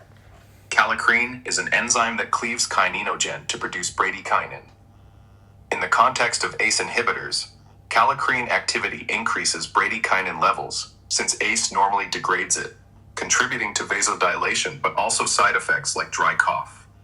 Want to connect this back to no, this makes sense. I want to ask about renal impairment. Why would an ACE inhibitor cause an efferent arteriole of the glomerulus to dilate?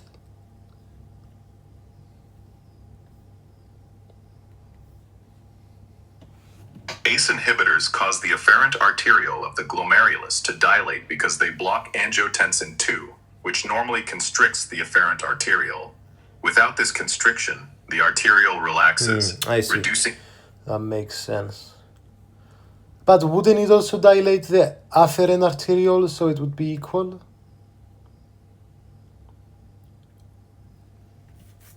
You're right to question whether ACE inhibitors would also dilate the afferent arteriole, since angiotensin II affects both, but the effect on the efferent arteriole is more pronounced. ACE inhibitors block angiotensin II, which preferentially constricts the efferent arteriole, outgoing vessel, over the efferent arteriole, incoming vessel. When angiotensin II is reduced, the efferent arteriole dilates more, lowering glomerular filtration pressure, while efferent dilation is less significant. But why does it do more? I don't understand the reason. Angiotensin II has a stronger constrictive effect on the efferent arteriole than the afferent, because the efferent arteriole has more AT1 receptors and is more sensitive to angiotensin II signaling. So when ACE inhibitors block it, the efferent arteriole dilates more significantly. Want to dive deeper into glomerular... I don't get this reasoning. We'll come back to it in 5 minutes, guys. I'm just going to take a break. Okay, so...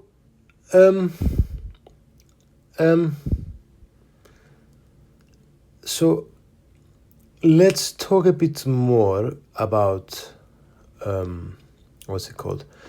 antihypertensives, but this time let's talk about angiotensin receptor blockers instead. All right, let's dive into angiotensin receptor blockers, ARBs, as part of our antihypertensives discussion, building on our earlier talk about ACE inhibitors and blood pressure regulation. ARBs, e.g. losartan, valsartan, often with the sartan suffix, work by blocking AT1 receptors, preventing angiotensin II from binding and causing vasoconstriction. This leads to vasodilation, reduced total peripheral resistance, and lower blood pressure. Unlike ACE inhibitors, ARBs don't increase bradykinin, so they rarely cause dry cough. Tell us more about AT1 receptors, because we don't know them, to be honest. And why did they choose the sartan suffix? AT1 receptors are GQ-coupled receptors on vascular smooth muscle and other cells, where angiotensin II binds to trigger vasoconstriction, increase total peripheral resistance, and stimulate aldosterone release. The sartan suffix was chosen for ARBs, e.g. losartan, valsartan, because it reflects their role as angiotensin receptor antagonists, with SART derived from a chemical structure common to these drugs. Want to explore AT1 signaling or ARB effects further? Candesartan, losartan, irbesartan. Okay. So there's nothing that I can relate losartan with angiotensin receptor blocker rationally. Like, you know what I mean? I get what you're saying. You're looking for a rational or mnemonic link between the names like losartan, candesartan, or irbesartan, and their function as angiotensin receptor blockers, ARBs. Similar to how the pril suffix clearly ties ACE inhibitors to their role. The sartan suffix itself doesn't have an obvious rational connection to angiotensin receptor blockade in plain English. It's a pharmaceutical naming convention rooted in the drug's chemical structure, specifically their tetrazole or biphenyl groups, which were coined as SART during early ARB development in the 1990s. For example, losartan was one of the first ARBs, and its name was derived from its molecular structure rather than its function, with sartan becoming the standard suffix for the class, e.g., candesartan or irbesartan, to indicate they block AT1 receptors, preventing angiotensin II's vasoconstriction. So, these AT1, where exactly are these AT1?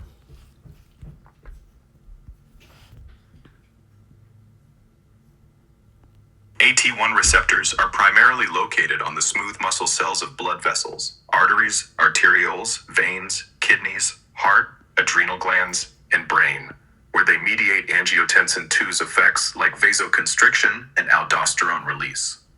Want to dive into their role in specific tissues or connect to ARBs? Where exactly are they? AT1 receptors are found on vascular smooth muscle, arteries, arterioles, veins, glomerular cells and kidneys, cardiac myocytes, adrenal cortex cells, and neurons in the brain. Okay, let's talk a bit about calcium channel blockers now. Why do we have calcium channel blockers on the smooth muscle anyway, over the arterioles? Calcium channel blockers, CCBs, e.g. amlodipine, diltiazem, target voltage-gated calcium channels on vascular smooth muscle, especially in arterioles, because calcium influx through these channels triggers contraction, causing vasoconstriction and increased total peripheral resistance. By blocking these channels, CCBs reduce calcium entry, relaxing smooth muscle, dilating arterioles, and lowering blood pressure, making them effective antihypertensives. Want to explore specific CCB types or their effects compared to ARBs? So it blocks them. They are L-type. Explain what is L-type and explain how they connect to calmodulin and MLCK and CAMP, phosphatase, ATP.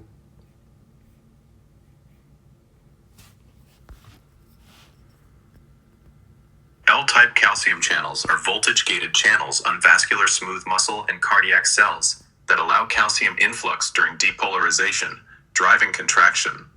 When calcium enters through L-type channels, it binds to calmodulin, activating myosin light chain kinase, MLCK, which phosphorylates myosin using ATP, causing smooth muscle contraction.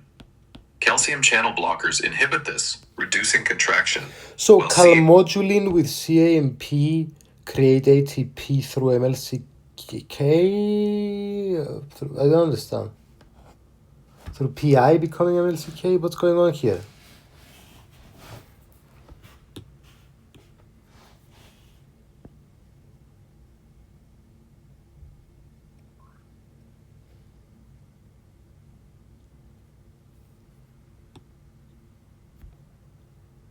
I think there's a bit of a mix-up in how calmodulin, CAMP, and MLCK interact. And the mention of PI becoming MLCK might be a misunderstanding. So let's clarify the role of L-type calcium channels, calmodulin, MLCK, CAMP, and ATP in smooth muscle contraction, keeping it concise Come on, and tight. dude. Please. I don't want to... Guys, I think I'm gonna... When we finish this podcast, I'm gonna create a customized... I don't know, at the start... You told me at the start of each conversation, I should tell you what I want you to do. And then you would follow it for the whole conversation. But this is not the case.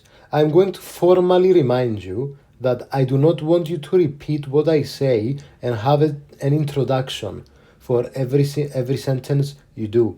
Instead, I want you to always be straight to the point. I want you to be thinking, I want you to be answering as directly as possible without missing any information. Remember this for the whole chat, please. Got it. I'll answer directly, no repeats or intros. For the whole Look, you just did it. You just repeated what I said. You just fucked up again. This is exactly what I wanted to avoid. My apologies. Straight to the point. Calmodulin binds calcium from L-type channels, activating MLCK, which uses ATP to phosphorylate myosin, causing smooth muscle contraction. CAMP inhibits MLCK by activating phosphatases, reducing contraction, unrelated to PI. So CAMP reduces contraction. I didn't know this. I thought the opposite was true. You're right to be surprised. CAMP actually reduces smooth muscle contraction, contrary to what you might expect.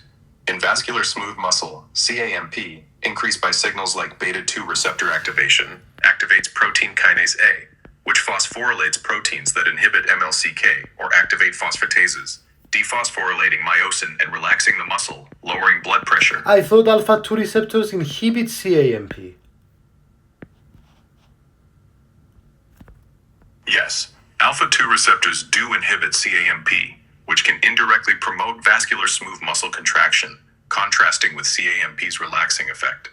When alpha-2 receptors are activated by noradrenaline, they couple to GI proteins, inhibiting adenylate glycase, reducing CAMP levels, which decreases protein kinase A activity, allowing MLCK to phosphorylate myosin and cause vasoconstriction, increasing total peripheral resistance. I'm so confused.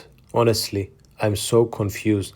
I thought alpha-2 receptors inhibit CAMP, and that CAMP means contraction.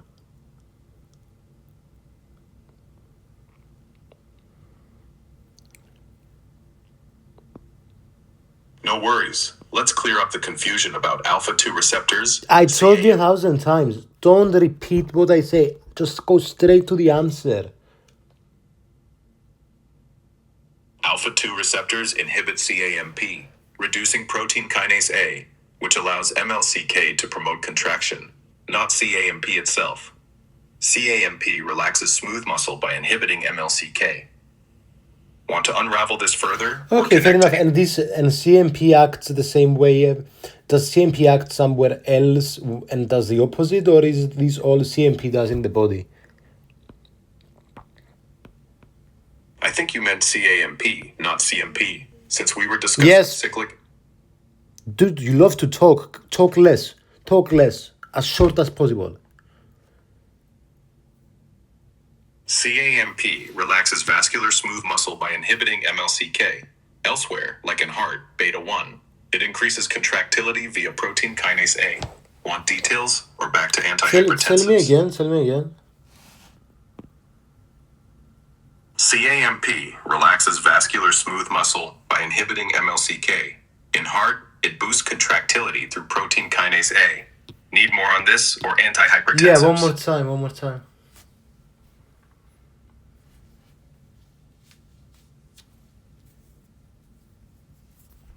CAMP inhibits MLCK to relax vascular smooth muscle. In heart, it enhances contractility via protein kinase A. So in the heart it's controlled. This is what I was remembering. Okay, so it has the opposite actions. So one is in the heart and the other is in the vessels. Why does it have opposite effects in the heart and in the vessels?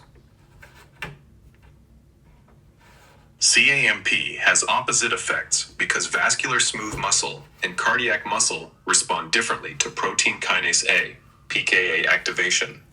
In vessels, PKA inhibits MLCK, reducing contraction and causing relaxation. In the heart, PKA phosphorylates proteins like L-type calcium channels, increasing calcium influx and enhancing contractility. So it's the opposite, but I don't get why it's the opposite. What in the location makes it the opposite in the environment?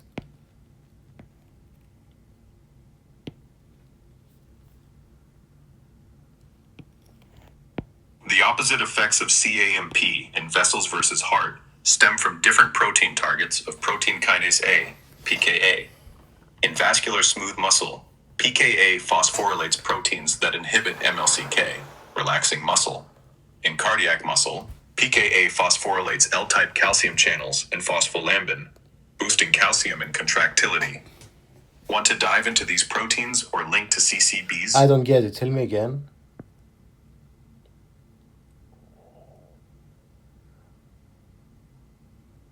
CAMP via PKA relaxes vessels by inhibiting MLCK. In the heart, PKA boosts contractility by enhancing calcium channel activity and phospholambin. Need more explanation? Yes, I don't get it, to be honest.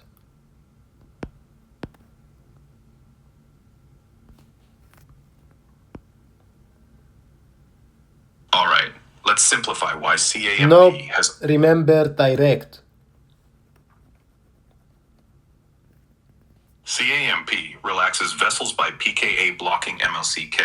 In heart, PKA increases calcium via channels and phospholambin, boosting contraction. Want a deeper dive or to CCBs? I don't get this. Why is it the opposite?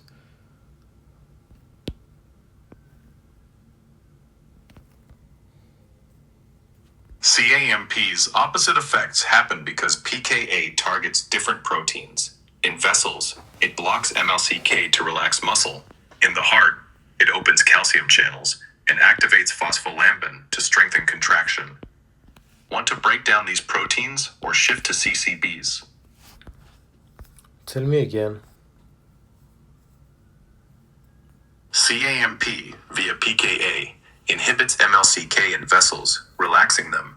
In heart, PKA boosts calcium channels and phospholambin, increasing contraction. Yeah, dude, I understand that. I just don't understand why this is true. I don't understand why PKA and MLCK seem to have the opposite effects in the heart versus the vessels.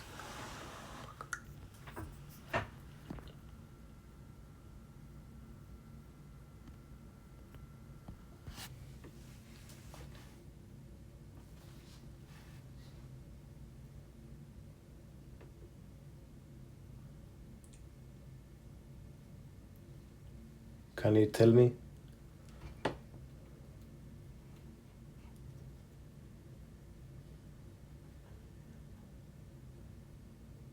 Please.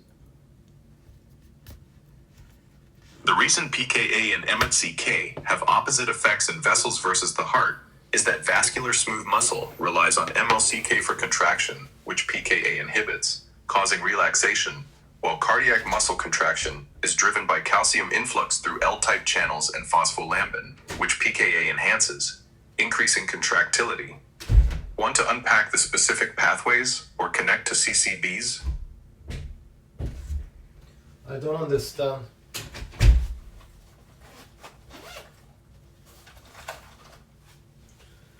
I don't understand. Can you explain it? I'm a dummy. You have to explain it. Use critical thought, explain it well. No worries. Let's break this down super simply, like you're new to it, and explain why PKA and MLCK lead to opposite effects in vascular smooth muscle versus cardiac muscle, using clear reasoning. In vascular smooth muscle, like in arteries, contraction happens when MLCK, myosin light chain kinase, is active, using calcium to make muscle fibers tighten, narrowing the vessel. PKA, protein kinase A, activated by CAMP, puts the brakes on MLCK by phosphorylating proteins that shut it down. Less MLCK activity means the muscle can't tighten, so it relaxes, widening the vessel and lowering blood pressure. In cardiac muscle, the heart, contraction doesn't rely heavily on MLCK. Instead, it's all about calcium entering through L-type calcium channels. Let's talk a bit about Let's talk a bit about the main class, dihydropyridines. If you could explain what this means, amlodipine, and if you could also mention alkylamines. Fuck's sake, guys, sorry, and benzothiazepines, diltiazem. Jesus. Explain us these names, dude. So calcium channel blockers act only in the heart and decrease the force of contraction, or do they act in the vessels and the heart?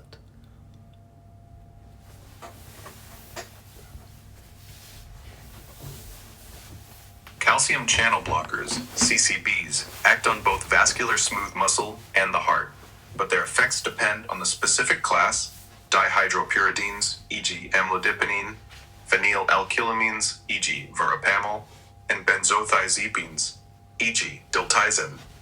And I'll explain each name and their actions clearly. Dihydropyridines, named for their chemical structure, 2 hydrogen pyridine rings, like amlodipine, mainly block L-type calcium channels in vascular smooth muscle, causing vasodilation and lowering blood pressure, with minimal effect on heart contractility. Phenylalkylamines, named for their phenyl group and alkylamine chain, like verapamil, primarily target cardiac L-type channels, reducing heart rate and contractility, though they also cause some vasodilation. Benzothiazepines, named for their benzene-thiazine ring structure, like diltiazem, act on both heart, slowing rate, reducing contractility, and vessels, causing vasodilation. Balancing effects. So, CCBs don't only decrease heart contraction. Dihydropyridines focus on vessel relaxation, while phenylalkylamines and benzothiazepines affect both heart and vessels. Want to compare their clinical uses or dive deeper into mechanisms?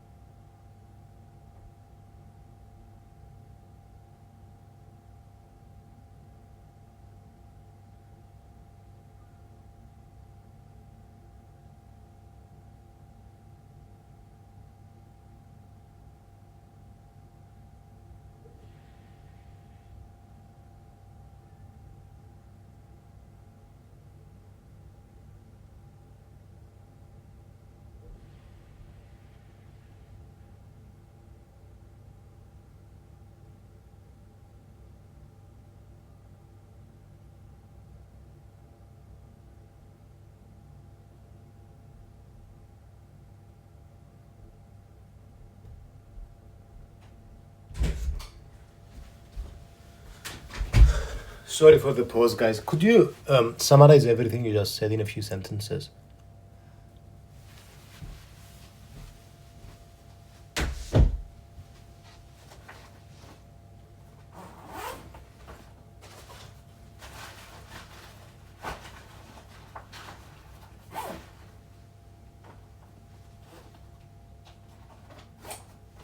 Calcium channel blockers, CCBs, include dihydropyridines, e.g. amlodipine, phenylalkylamines, e.g. verapamil, and benzothiazepines, e.g. diltiazem, named for their chemical structures. Dihydropyridines mainly dilate vessels, lowering blood pressure. Phenylalkylamines primarily reduce heart rate and contractility. Benzothiazepines affect both. All block L-type calcium channels, but their heart versus vessel focus varies. Want to explore clinical applications or mechanisms? So the calcium channel blockers, they have the same effect in the vessels and the heart?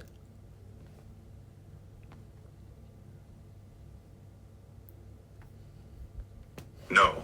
Calcium channel blockers, CCBs, don't have the same effect in vessels and the heart. Their effects vary by class. Dihydropyridines, e.g. amlodipine, mainly block L-type calcium channels in vascular smooth muscle, causing vasodilation and lowering blood pressure, with little impact on the heart. Phenylalkylamines, e.g. verapamil, and benzothiazepines, e.g. diltiazem, block L-type channels in both the heart, slowing heart rate, reducing contractility, and vessels, causing vasodilation. But their cardiac effects are stronger than dihydropyridines. Want to clarify specific differences or move to clinical uses? Let's talk about the unwanted effects of calcium channel blockers. But before we do, so these calcium channel blockers, I don't understand what is the difference of calcium channels in the heart versus the vessels. So let's clarify that, and then let's go to the next topic, which I mentioned.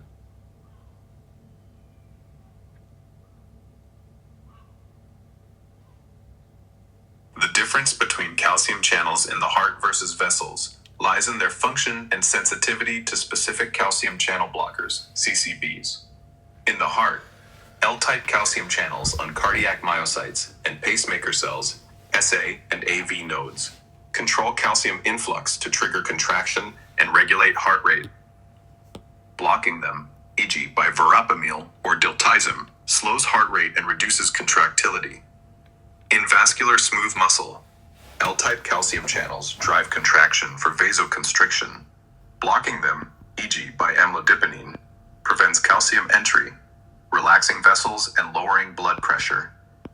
Now, unwanted effects of CCBs. Dihydropyridines, e.g. amlodipine, can cause ankle edema, flushing, or headache due to excessive vasodilation. Reflex tachycardia may occur. Phenylalkylamines, e.g. verapamil, and benzothiazepines, e.g. diltiazem, may cause bradycardia, heart block, or constipation, verapamil, from cardiac suppression. Want to dive deeper into these side effects or their I want management? to ask about how the peripheral edema will occur. So we have an increase in hydrostatic pressure. Remind us hydrostatic pressure and oncotic pressure. Peripheral edema from calcium channel blockers, CCBs, especially dihydropyridines like amlodipine, occurs because they dilate arterioles, increasing blood flow and hydrostatic pressure in capillaries, pushing fluid into tissues. Hydrostatic pressure is the force of blood against capillary walls, driving fluid out. Oncotic pressure, driven by plasma proteins like albumin, pulls fluid back into capillaries. So because we have a lot of albumin inside the capillaries, we wanna bring water inside so it becomes isotonic, right?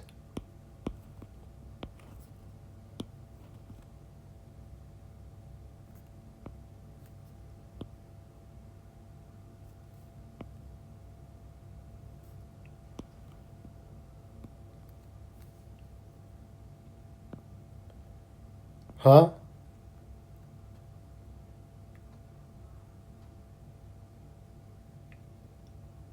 Tell me, am I right or no?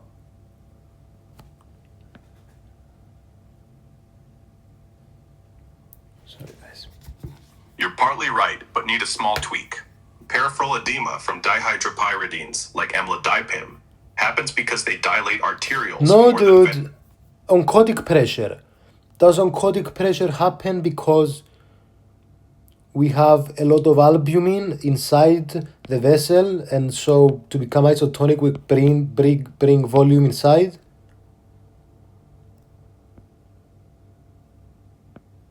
You're on the right track, but slightly off.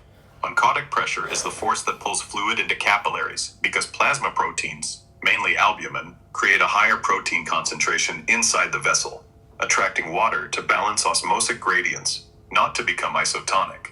Want to clarify how this relates to edema? And why we have in the mid-capillary net filtration pressure 0, and then it becomes in the venous end negative and in the arterial end positive?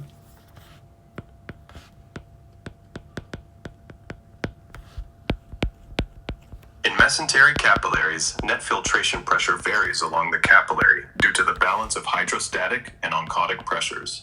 At the arterial end, hydrostatic pressure, blood pushing out, is higher than oncotic pressure, proteins pulling in, creating a positive net filtration pressure, driving fluid out. At the venous end, hydrostatic pressure drops while oncotic pressure stays constant, making net filtration pressure negative, favoring fluid reabsorption. But why we want fluid reabsorption in venous end and removal of fluid outside in arteries end?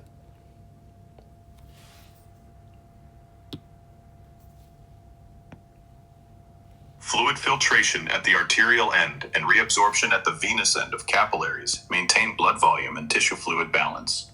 High hydrostatic pressure at the arterial end pushes fluid out to deliver nutrients to tissues, while lower hydrostatic pressure at the venous end allows oncotic pressure to pull fluid back, preventing tissue fluid buildup. Want to link this to CCB-induced edema? I don't understand the reasoning.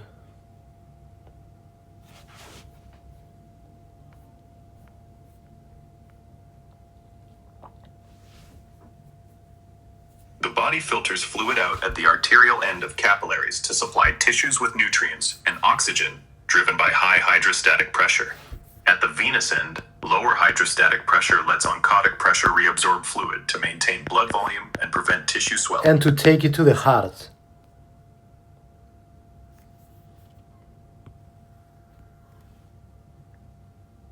Fluid reabsorption at the venous end of capillaries ensures sufficient blood volume returns to the heart. Okay, so what about how does the body know to increase the oncotic in the venous end and increase the hydrostatic in the arterial end?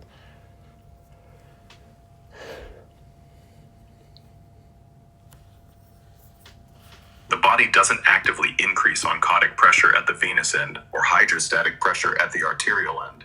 These pressures result from natural gradients along capillaries. Hydrostatic pressure is higher at the arterial end due to blood being pumped from arterioles, pushing fluid out, and drops by the venous end due to resistance, while oncotic pressure stays relatively constant from plasma proteins like albumin, allowing fluid reabsorption at the venous end. Okay, I need to go, but guys, you'll see me instantly and we'll continue talking exactly about this thing. Okay, let's continue. So, let's talk again about oncotic pressure, hydrostatic pressure, and why we have more hydrostatic. Well, I understand the reasons. Basically, we want to keep blood in the veins to go back to the heart, and arteries, we want to get the blood out to the surrounding muscles and whatever else. But I don't understand, well, first of all, why we call them. How does hydrostatic show that we go out? It's something through a physics law, and then the oncotic in. And why? I don't understand how they know to do this in arteries. Is something to do with the structure of the arteries? Maybe the fact that the arteries are thicker and something? Hydrostatic pressure, named from fluid dynamics. Hydro equals water. Static equals pressure. is the force of blood pushing against capillary walls, higher at the arterial end due to the pump-driven flow from thicker, muscular arteries driving fluid out to nourish tissues. Oncotic pressure from osmosis, onco equals swelling, pulls fluid into capillaries due to plasma proteins like albumin, staying constant but dominating at the venous end where hydrostatic pressure drops, aiding return of blood volume to the heart. This balance isn't structural, but a result of pressure gradients along thinner-walled capillaries. Want to tie this to CCB-induced edema or clarify further? I don't understand how the body knows that it's going to be hydrostatic more in arteries and oncotic more in veins, dude.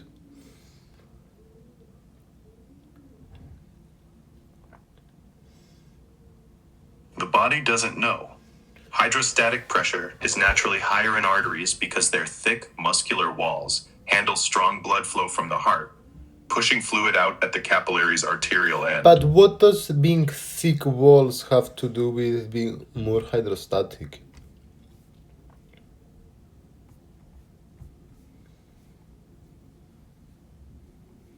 Thick, muscular artery walls withstand and transmit high blood pressure from the heart's pump, creating strong hydrostatic pressure that pushes fluid out at the arterial end of capillaries. Want to link this to edema or clarify further? Explain to me a bit more. I don't understand. I don't understand how hydrostatic has to do with arteries being thicker. Thick, muscular artery walls maintain high blood pressure from the heart's forceful pumping, generating strong hydrostatic pressure that drives fluid out of capillaries at the arterial end. Thinner capillary walls at the venous end experience lower hydrostatic pressure due to blood flow resistance. Sorry, tell me again.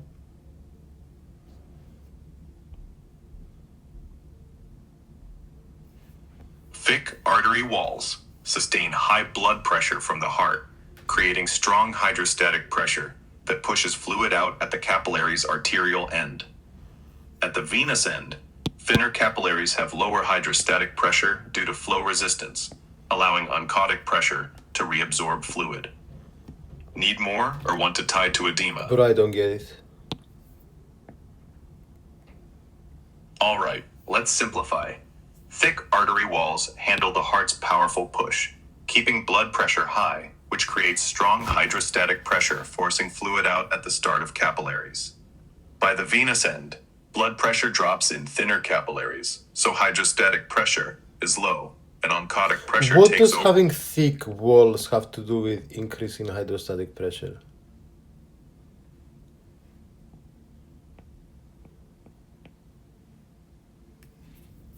Thick artery walls can withstand and maintain the high blood pressure generated by the heart's forceful pumping, which produces strong hydrostatic pressure that pushes fluid out at the capillary's arterial end. How does hydrostatic pressure push fluid out?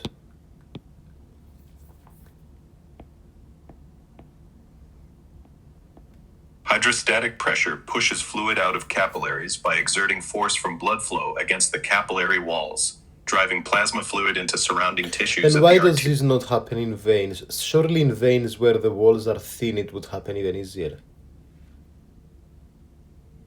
Hydrostatic pressure is lower in veins because blood flow resistance in capillaries reduces the force against vein walls, and their thin, less muscular structure can't sustain high pressure, so fluid isn't pushed out, but reabsorbed due to oncotic pressure. But surely not being able to withstand pressure means you're going to burst and throw all the liquid out.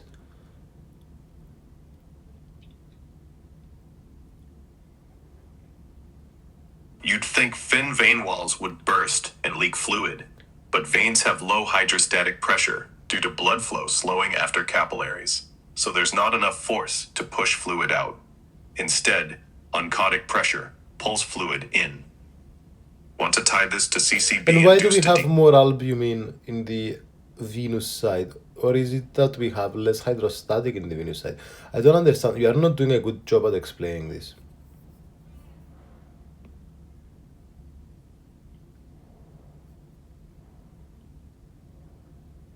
Sorry for the confusion. It's not more albumin. Venous capillaries have lower hydrostatic pressure because blood flow weakens after passing through capillaries, allowing constant oncotic pressure from plasma proteins to pull fluid in. Want a simpler breakdown or to link to CCB edema? I don't get it. Brother, All right. I really don't.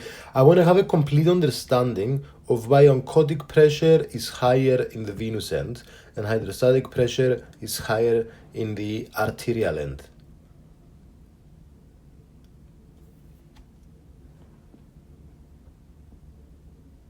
Let's break this down clearly to ensure you fully And understand. I want to make sure that you don't repeat my question. I want you to go straight to the point for every single question I ask you.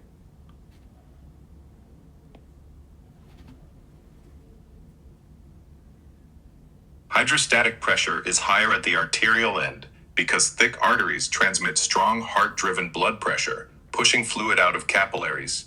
Oncotic pressure, constant from plasma proteins, dominates at the venous end, where weaker blood flow lowers hydrostatic pressure, pulling fluid back in. Why do we have weaker blood flow in the venous end?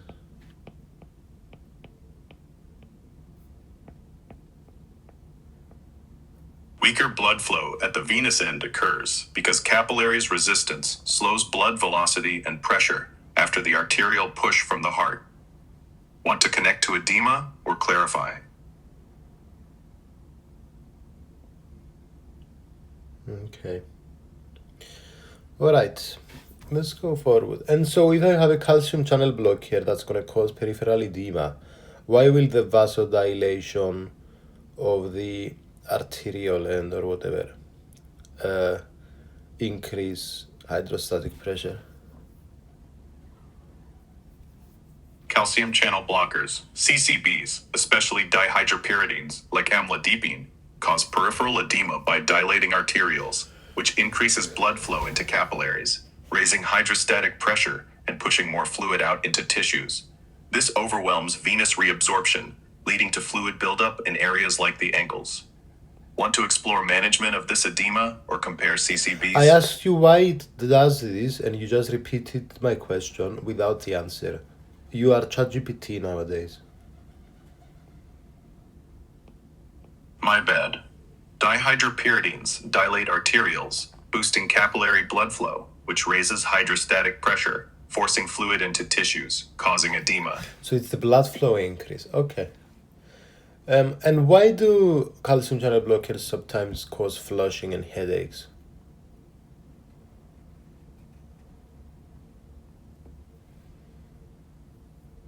Yes, blood flow increases in capillaries due to arteriolar dilation by calcium channel blockers, CCBs. CCBs, especially dihydropyridines, cause flushing and headaches because they dilate blood vessels in the skin and brain, increasing blood flow, which triggers warmth, flushing, and vascular tension, headaches. Want to discuss managing these side effects or other CCB effects? I want to ask about why is it not recommended to combine calcium channel blockers?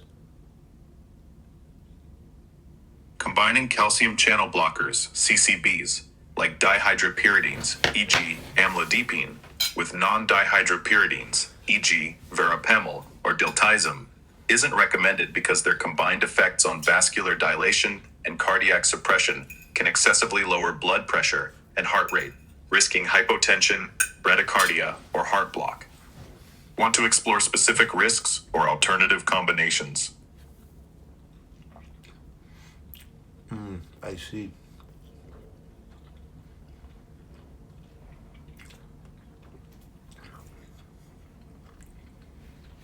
Cool, got it. Want to dive into managing those risks? Compare other antihypertensives? What or about shift the to grapefruit juice and CYP3A4?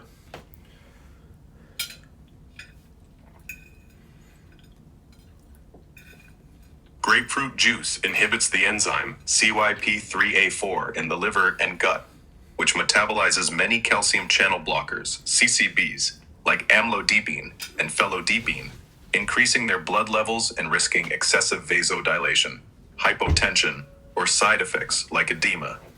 Want to discuss specific CCBs affected or dietary precautions? What about okay? What about grapefruit as a fruit? Is it only the juice?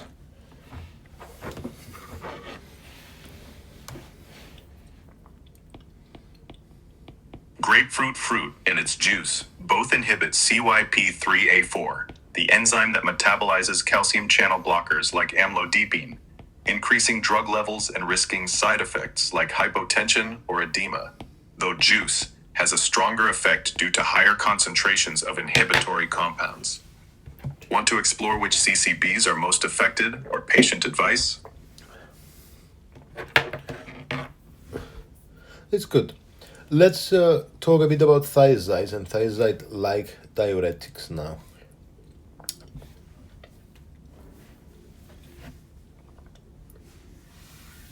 Thiazides, e.g., hydrochlorothiazide, and thiazide-like diuretics, e.g., chlorthalidone, lower blood pressure by inhibiting sodium reabsorption in the kidney's distal convoluted tubule, increasing urine output, reducing blood volume, and decreasing preload and cardiac output.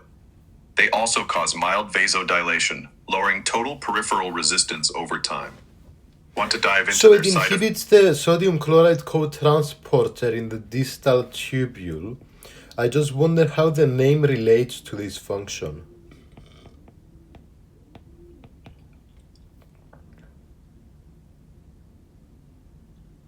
Thiazides inhibit the sodium chloride cotransporter, NCC, in the kidney's distal convoluted tubule, reducing sodium and water reabsorption, which lowers blood volume and pressure. The name thiazide comes from their benzothiadiazine chemical structure, not their function, reflecting the sulfur-containing ring in their molecular design. And this sulfur-containing ring fits really well to the distal tubule. How did we discover this?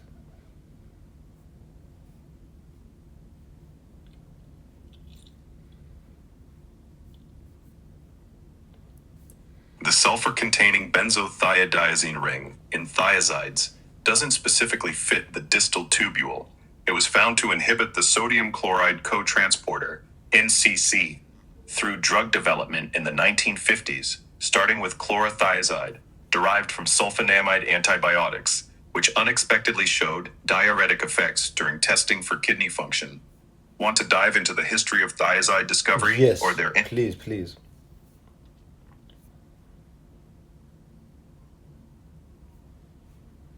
In the 1950s, scientists at Merck, exploring sulfonamide derivatives for antibacterial effects, synthesized chlorothiazide and noticed it increased urine output during animal testing, leading to its development as the first thiazide diuretic. And when did they discover the actual mechanism too?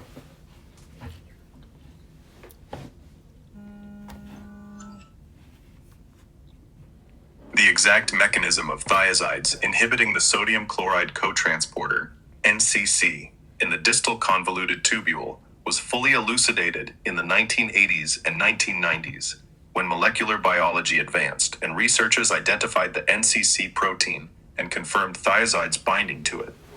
Want to explore how this mechanism lowers blood pressure or move to side effects? Explain to me more. Explain to me more about when the mechanism was discovered. The mechanism of thiazides targeting the sodium chloride cotransporter, NCC, was clarified in the late 1980s to early 1990s, when advances in molecular biology allowed researchers to isolate the NCC gene, map its expression in the distal convoluted tubule, and confirm thiazide's direct binding through studies like radioligand assays and gene knockout experiments. What is this gene knockout and radioligand, whatever? What is this?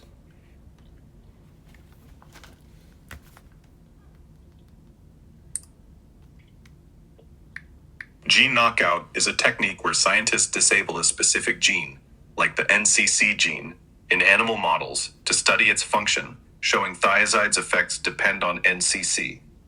Radioligand assays use radioactive compounds to track how thiazides bind to the NCC protein, confirming their specific interaction in the distal tubule. Want to explore these techniques or thiazide effects? Yes, explore them.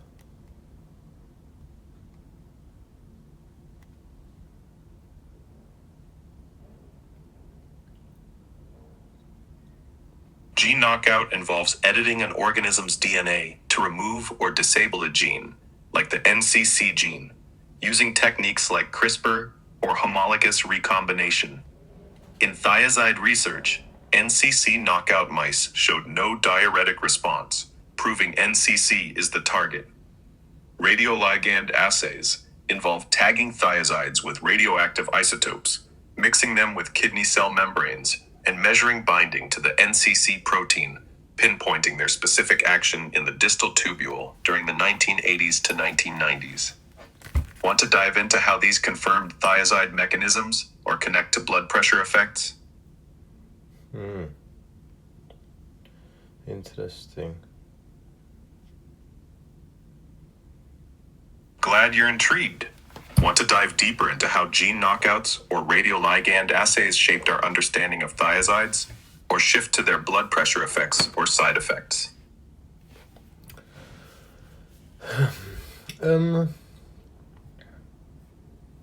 Let's Yo. talk a bit. Let's talk a bit about their unwanted effects. I mean, they can cause hypokalemia, and I assume this is because, well, I don't know why this is. Thiazides cause hypokalemia because they increase sodium delivery to the distal tubule, boosting potassium excretion via the sodium-potassium exchange in the collecting duct. Other unwanted effects But include surely, if sodium is more excreted, we want more potassium in the body for balance, no? You'd think the body would retain potassium to balance sodium loss from thiazides, but thiazides increase sodium delivery to the collecting duct, where aldosterone, stimulated by initial volume loss, promotes sodium reabsorption in exchange for potassium excretion, leading to hypokalemia. Want to explore this mechanism? Yeah, but I thought that they block the sodium reabsorption.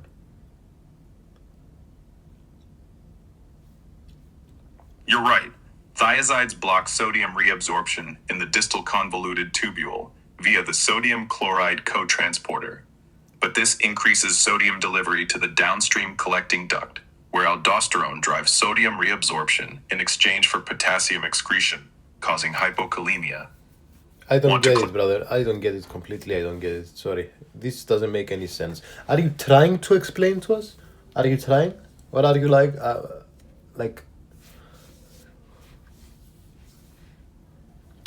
just don't skip the intro and just try again to explain.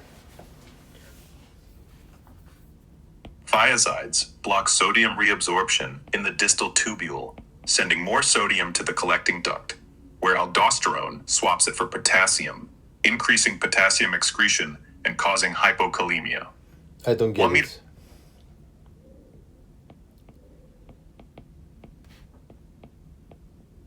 Thiazides stop sodium reabsorption in the distal tubule, so more sodium reaches the collecting duct, where aldosterone triggers sodium reabsorption and potassium excretion, leading to hypokalemia. What does aldosterone have to do with the NaCl co-transporter?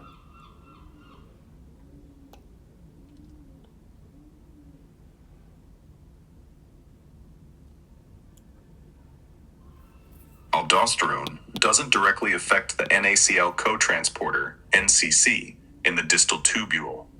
Thiazides block NCC, increasing sodium delivery to the collecting duct, where aldosterone separately promotes sodium reabsorption via epithelial sodium channels, ENaC, exchanging it for potassium, causing hypokalemia. So at the end of the day, these thiazides, they don't prevent sodium reabsorption because in the end, we reabsorb it anyway through aldosterone. I don't get it. Thiazides do prevent sodium reabsorption in the distal tubule by blocking the NaCl cotransporter, reducing overall sodium and water retention, but some sodium reaches the collecting duct, where aldosterone reabsorbs it in exchange for potassium, still lowering blood volume. So potassium will get excreted then in the... Okay. And why we have increase in lipids, blood lipids, urate, and blood glucose?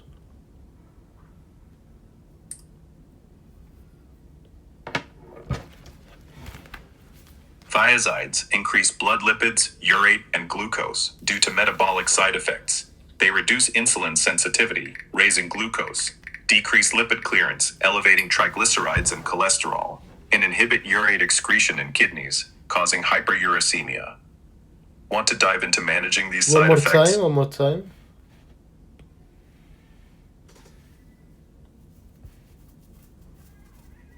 Thiazides raise blood glucose by reducing insulin sensitivity, increase lipids by impairing lipid clearance, and elevate urate by blocking kidney urate excretion. Need more detail or move to management? I don't get it.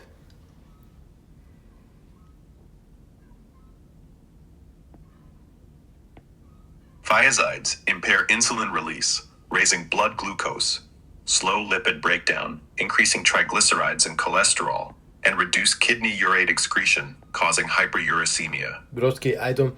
Sorry, can you find another angle to explain it? Thiazides mess with sugar control, making cells less responsive to insulin, spiking glucose. Yes, but how they do this? I don't... Yeah. Thiazides reduce insulin release from pancreatic beta cells, raising glucose, inhibit lipoprotein lipase activity, increasing triglycerides and cholesterol, and compete with urate for kidney secretion, elevating urate levels. Want to focus on one mechanism or discuss I don't get it.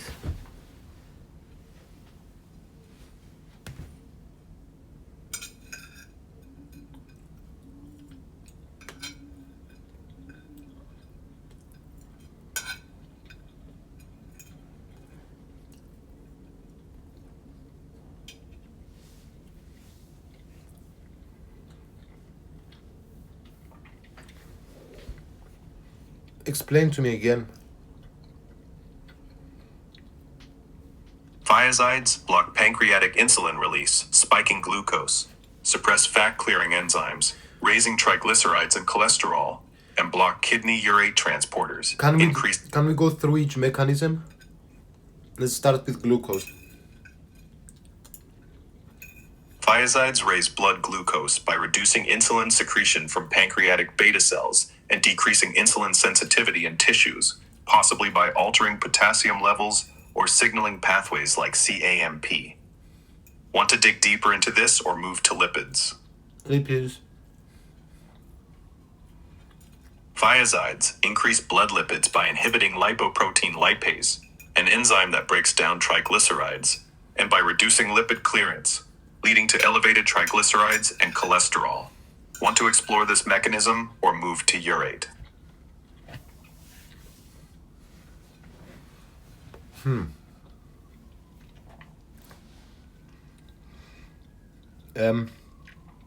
I don't understand the lipids, to be honest.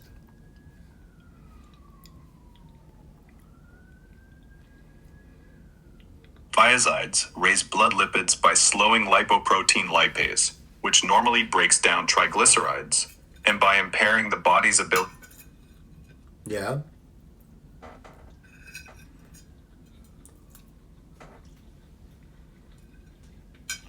Thiazides elevate urate by competing with uric acid for secretion in the kidney's proximal tubule, reducing urate excretion and increasing blood urate levels, risking gout.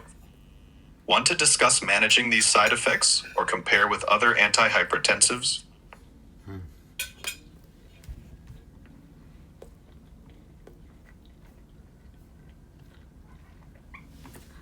Okay.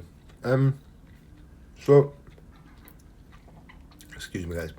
So, when we have to choose to give an antihypertensive drug, why, if the patient is younger, we will go with ACE inhibitors or receptor blockers, ACE receptor blockers? Why, when they're older, or Black African or African Caribbean family origin, also we will prefer calcium channel blockers? For younger patients, ACE inhibitors or ARBs are preferred because they effectively block RAAS, which is more active in younger people, reducing blood pressure with fewer side effects. In older patients, or those of Black African or African Caribbean origin, calcium channel blockers, or thiazides, are favored because they target vascular resistance directly, as RAAS is less dominant. And these groups respond better to CCBs due to higher vascular sensitivity. Want to explore specific guidelines or side effect profiles? I don't get it.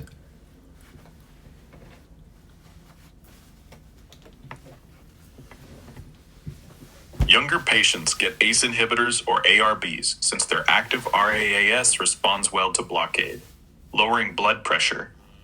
Older patients or Black African Caribbean individuals benefit more from calcium channel blockers because their blood pressure is driven by vascular resistance, not RAAS. And CCBs work better for them. Want to clarify or dive into details? Clarify.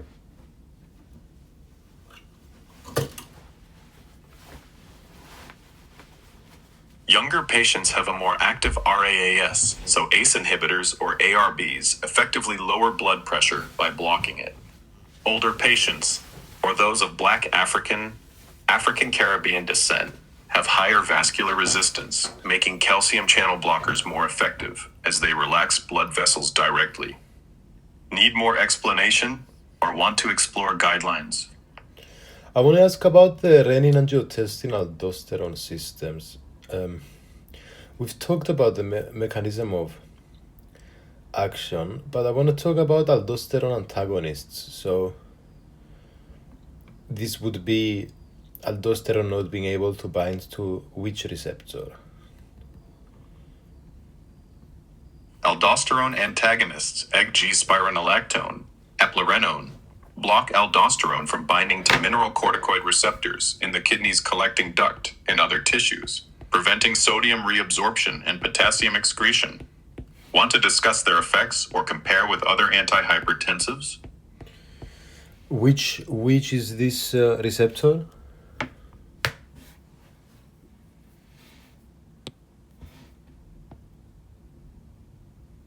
The mineralocorticoid receptor, MR, primarily in the kidney's collecting duct, distal tubule, and other tissues like the heart, binds aldosterone, and aldosterone antagonists like spironolactone block it. Want to explore its role or effects of blocking it? What's the receptor called?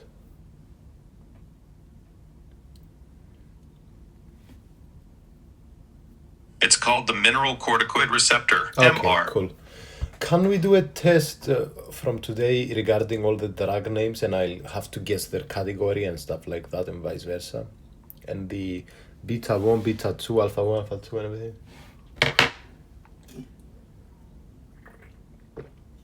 All right, let's do a quick test covering the antihypertensive drug names, their categories, and the receptors beta 1, beta 2, alpha 1, alpha 2 we discussed today, with a mix of guessing drug categories and receptor functions. I'll list a drug or receptor, and you can guess its category or role. Then I'll give a few where you match categories to drugs or effects to receptors. Ready? 1. Ramipril, what's its category? ACE inhibitor. 2.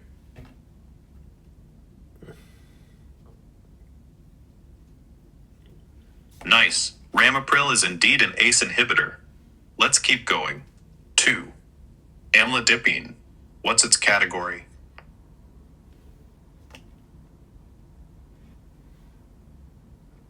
I don't know.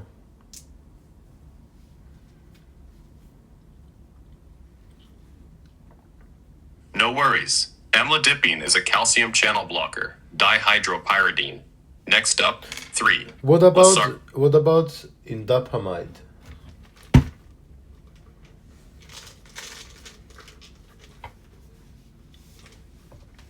Indapamide is a thiazide-like diuretic, though it also has some vasodilatory effects. Want to continue the test with another drug or receptor, like losartan or beta-1?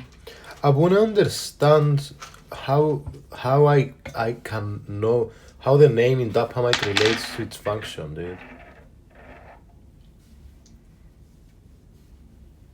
The name indapamide doesn't directly reflect its function but comes from its chemical structure, combining inda from indole, a structural component, and pamide, suggesting a sulfonamide-related diuretic.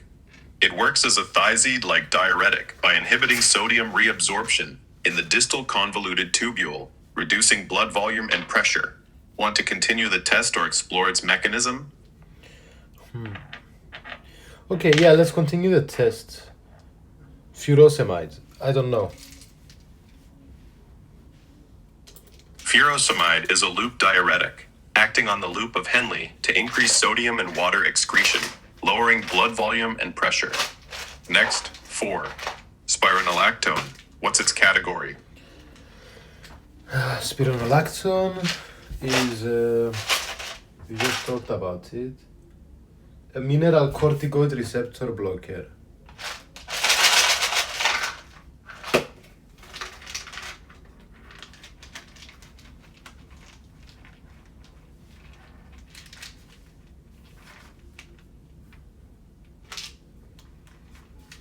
Close. Spironolactone is an aldosterone antagonist, specifically blocking the mineral corticoid receptor. Yes, sir. This is I said a mineral corticoid receptor blocker.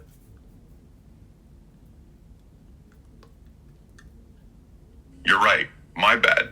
You nailed it with mineral corticoid receptor blocker for spironolactone. Let's keep rolling. 5. Atenolol. What's its category? No clue.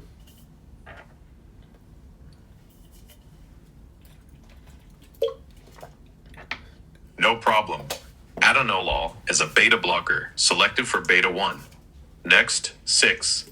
Alpha 1 receptor. What's its main effect in blood vessels?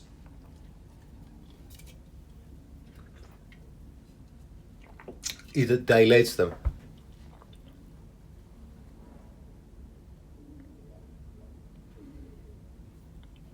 Actually, alpha 1 receptors cause vasoconstriction in blood vessels, increasing total peripheral resistance. Want to try another? 7. Beta 2 receptor. What's its main effect in blood vessels?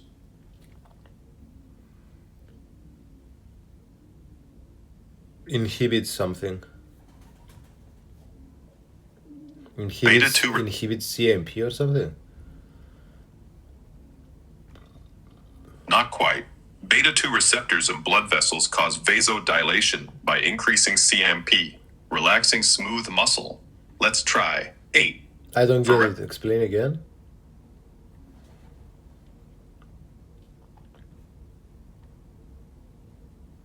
Verapamide is a calcium channel blocker, phenylalkylamine, mainly reducing heart rate and contractility while also causing some vasodilation. No, brother, tell me again about the previous question.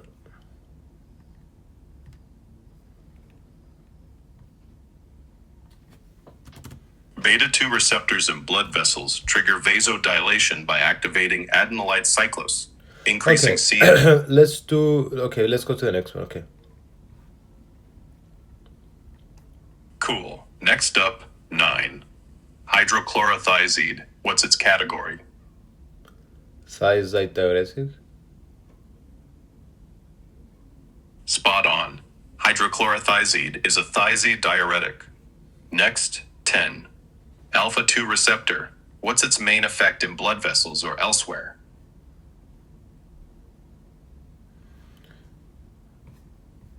Sorry. No worries. Alpha 2 receptors mainly cause mild vasoconstriction in some blood vessels, but primarily reduce sympathetic outflow in the brain, lowering blood pressure. Tell me one more Want time. another? Tell me one more time.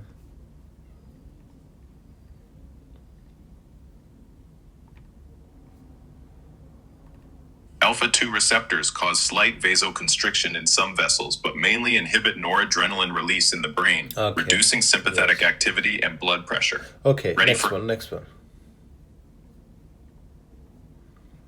All right. 11. Metoprolol. What's its category? Beta blocker. Nailed it. Okay. Metoprolol Let's is go a- back to the aldosterone antagonist. So you mentioned spironolactone and eplerenone. So they block the aldosterone. It said that we will have more sodium excretion and water excretion. Can you give us the etymology of aldosterone?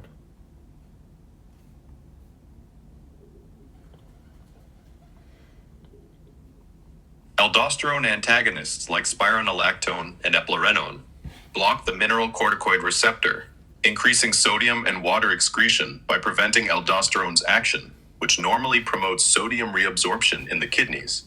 The name aldosterone comes from aldo, from its aldehyde group in early chemical descriptions, and sterone, indicating its steroid structure, coined in the 1950s when it was isolated from the adrenal cortex. So sterone is from steroid, and what the aldo part, what is it?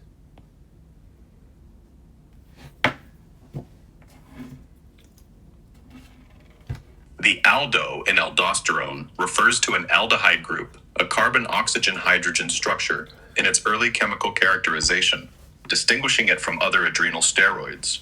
Want to dive into aldosterone's role or stick with antagonists? I want to ask about the beta and alpha antagonists now. Beta blockers, alpha blockers. Shall we? Beta blockers, EGG, metoprolol, atenolol, block beta-1 receptors in the heart to reduce heart rate and contractility, and some block beta-2 in vessels to limit vasodilation, lowering blood pressure. Alpha blockers, EGG, prazosin, doxazosin, block alpha-1 receptors in vessels, causing vasodilation and reducing total peripheral resistance. Want to explore specific drugs, side effects? Alpha-1 receptors have to do with vasoconstriction, so blockers, vasodilation. Alpha-2, they have to do with inhibiting noradrenaline, so blockers. What would mean in alpha-2 if they block it? Then beta-1, we have noradrenaline binding increasing heart rate, and then in beta-2, we have vasodilation, so instead when it's blocked we have vasoconstriction.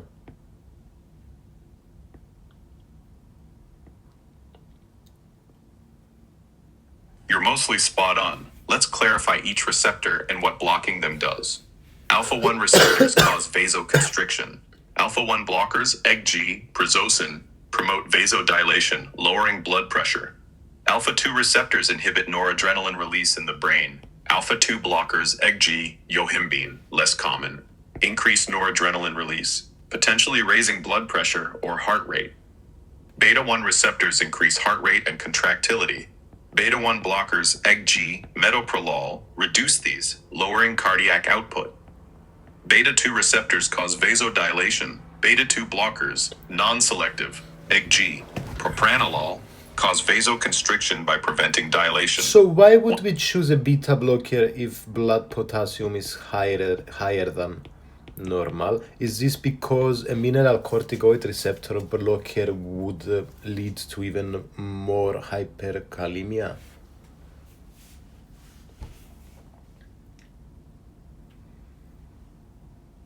Beta blockers are preferred over mineral corticoid receptor blockers, EGG, spironolactone, when blood potassium is already high because aldosterone antagonists increase potassium retention by reducing excretion, worsening hyperkalemia, while beta blockers like metoprolol don't directly affect potassium levels and safely lower blood pressure by reducing cardiac output. Question: what about bronchoconstriction? Is it beta-1 that does bronchoconstriction? No, it's not beta-1, is it?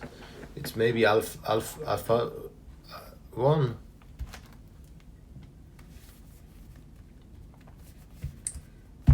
Bronchoconstriction is primarily mediated by beta-2 receptors, not alpha or beta-1. Beta-2 receptors in bronchial smooth muscle cause bronchodilation when activated, so beta-2 blockers, EGG, non-selective propranolol, can cause bronchoconstriction, especially in asthmatics. Want to explore why beta blockers are risky? I'm confused. Tell me again, please.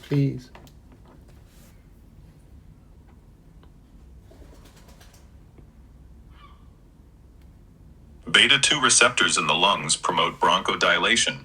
Blocking them with non-selective beta blockers like propranolol causes bronchoconstriction, risking breathing issues in asthmatics, while beta-1 and alpha receptors have minimal roles in bronchial muscle. Want to clarify or discuss Which clinical... receptor has to do with bronchial muscles?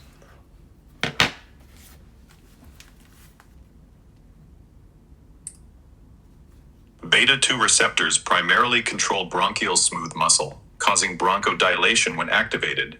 Their blockade by non-selective beta blockers like propranolol leads to bronchoconstriction. Want to dive into related risks or other receptors? Tell me again.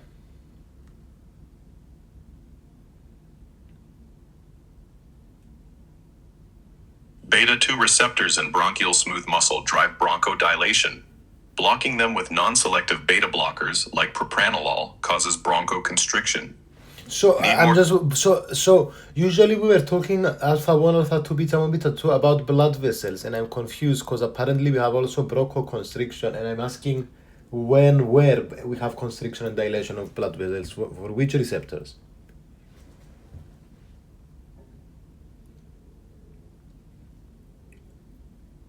Alpha-1 receptors cause vasoconstriction in blood vessels. Alpha-2 receptors can cause mild vasoconstriction but mainly reduce noradrenaline release. Beta-1 receptors increase heart rate and contractility, not directly affecting vessels. Beta-2 receptors cause vasodilation in blood vessels, while their blockade leads to vasoconstriction. And in bronchial muscle, beta-2 receptors cause bronchodilation, with blockade causing bronchoconstriction. Want to focus on vessels or bronchial effects?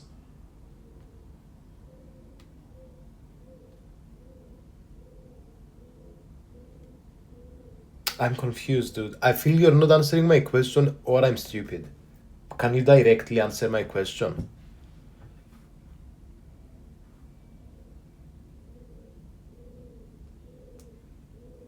Alpha-1, vasoconstriction. Alpha-2, mild vasoconstriction. Beta-1, no direct vessel effect. I'm asking about fucking lungs, fucking bronchioles. And I'm not gonna say sorry, guys. You're adults, probably. You know what swearing is. Beta-2 receptors cause bronchodilation in bronchial muscle.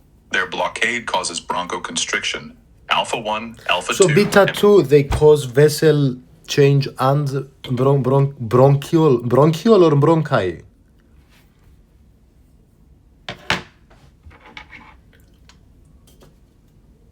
Yes, beta-2 receptors cause vasodilation in blood vessels and bronchodilation in bronchi.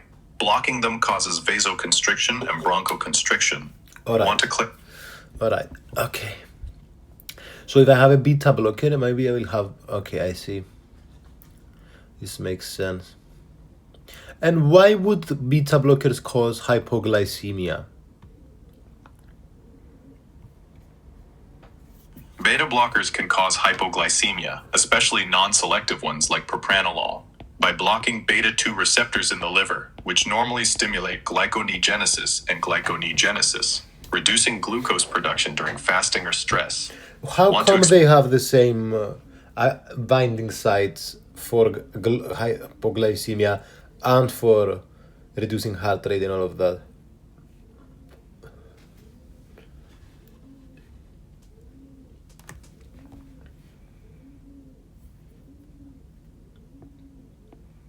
Beta blockers don't use the same binding sites for hypoglycemia and reducing heart rate. They block beta-2 receptors in the liver, inhibiting glyconeogenesis, risking hypoglycemia, and beta-1 receptors in the heart, reducing heart rate and contractility. Okay, let's talk about alpha blockers and doxazocin and its mechanism of action regarding Na, alpha-1, IP3, calcium. Doxazocin, an alpha-1 blocker, inhibits alpha-1 receptors on vascular smooth muscle, preventing noradrenaline from binding, which blocks GQ-mediated IP3 production, reducing calcium release and causing vasodilation. So if it doesn't bind to alpha-1, we have a decrease in IP3.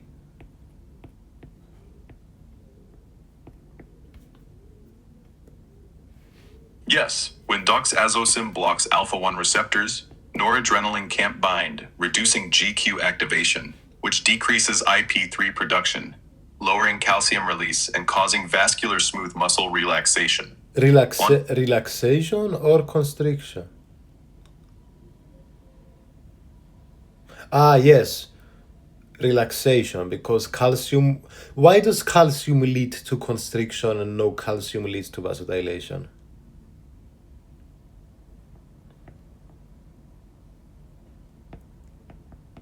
Calcium leads to constriction in vascular smooth muscle because it binds calmodulin, activating MLCK to phosphorylate myosin, causing contraction. Low calcium, as with alpha-1 blockers like doxazosin, prevents this, relaxing muscle and causing vasodilation. Want to dive deeper or move to side effects? No. So, this makes sense. So, how does doxazosin, how does the name relate to the function?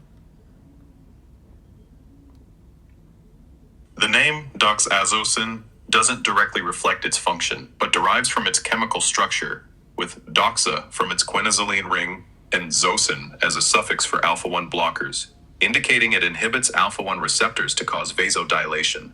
Want to explore its clinical use or side effects? What's a good VO2 max score?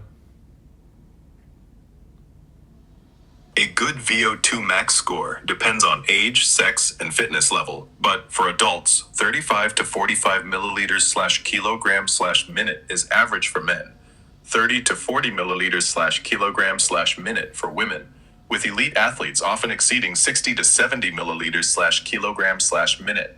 Want to discuss how to improve VO2 Mine max? is only 55.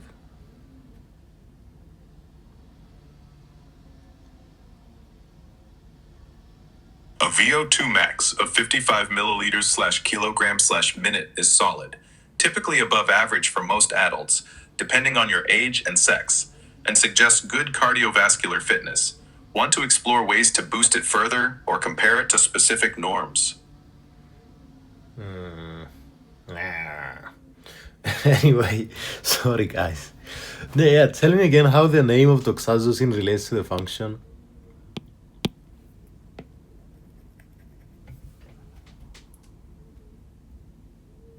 Doxazosin's name comes from its quinazoline ring, doxa, and zosin, a suffix for alpha-1 blockers, hinting at its role in blocking alpha-1 receptors to cause vasodilation, though not directly tied to function. Want to move to its side effects or clinical use?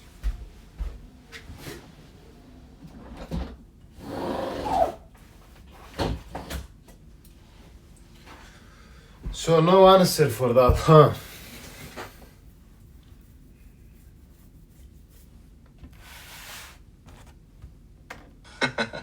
Fair enough. The name's more about chemistry than function. Want to hit doxazosin's side effects or Alright, another? let's talk about side effects. Yeah, so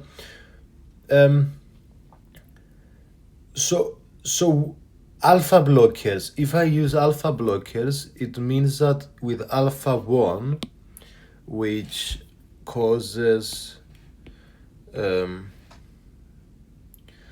relaxation, constriction. Well, wait, we have constriction. Alpha 1 is constriction, so we want. Alpha blocker is not a good idea, no? Because we don't want vasodilation if someone has hypertension. You're mixing things up. Alpha-1 receptors cause vasoconstriction, so alpha-1 blockers, like doxazosin, promote vasodilation, which is beneficial for hypertension as it lowers blood pressure by reducing total peripheral resistance. Ah, yes, bravo, yes, that makes sense. And why would they cause fatigue, headaches, and edema?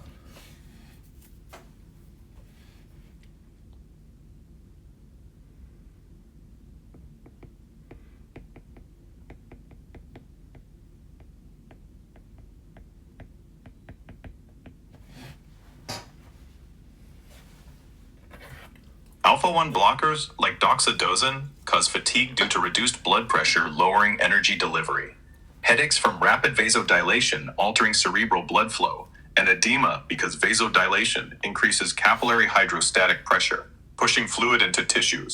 Want to discuss managing these or compare with other hypertensives? I want to ask about alpha 2. So doxazosine is only acting on alpha 1 or both alpha 1 and alpha 2? And if it acts on alpha 2, what does it do to it?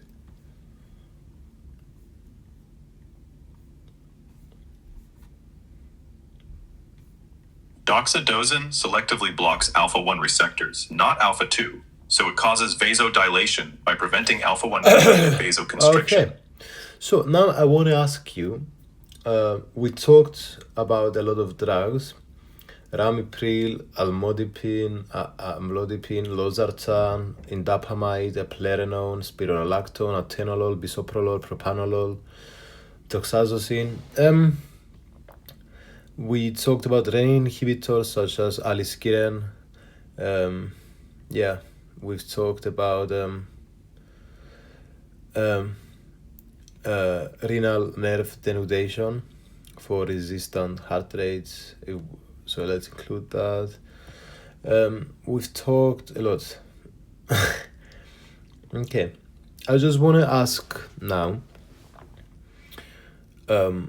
It seems that like in treatment, before we do a quiz with drugs and receptors, it seems like in treatment, if one drug doesn't work, we start combining. But there's some no-nos. We said to not combine with each other, and some others. So we said don't combine calcium channel blockers, but we can combine calcium channel blockers with other drugs, maybe like ACE inhibitors with calcium channel blockers. Explain me that, and then let's go to the quiz.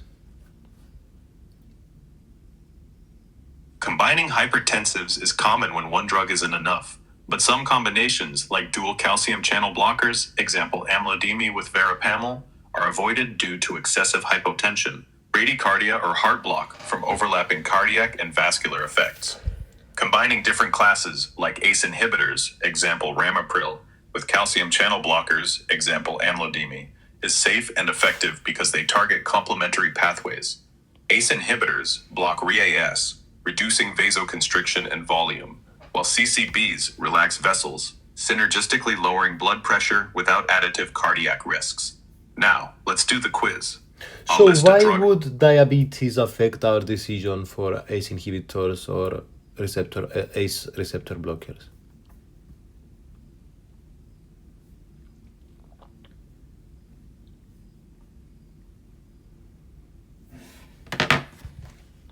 Diabetes influences the choice of ACE inhibitors or ARBs because they reduce proteinuria and slow kidney damage in diabetic nephropathy by lowering glomerular pressure, making them preferred for diabetic patients with hypertension.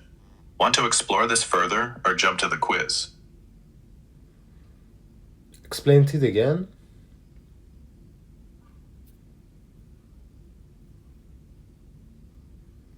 In diabetes, ACE inhibitors or ARBs are preferred because they lower blood pressure and reduce glomerular pressure, protecting kidneys from diabetic nephropathy and decreasing proteinuria.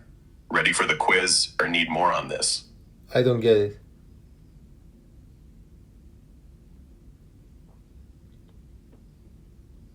Diabetes causes kidney damage through high blood sugar and pressure. ACE inhibitors or ARBs lower glomerular pressure, reducing proteinuria and slowing nephropathy progression, making them ideal for hypertensive diabetics. Ready for the quiz or want more clarification? Interesting.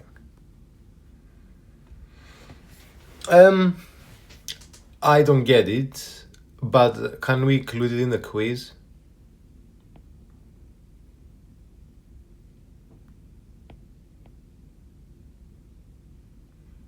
No problem. We'll include a question on why ACE inhibitors, ARBs, are chosen for diabetic patients in the quiz. Let's get started with the antihypertensive drugs, treatments, and receptors mechanisms. I'll list a drug, treatment, or receptor, and you guess its category, mechanism, or role. Ready? 1. Ramipril. What's its category? ACE inhibitor.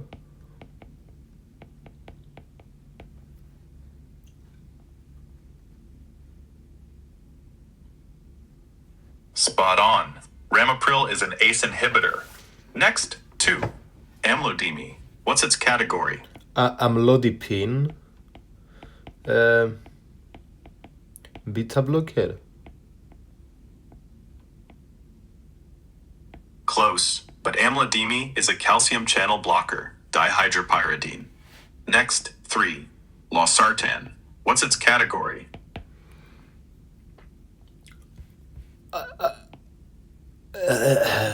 A receptor blocker for angiotensin.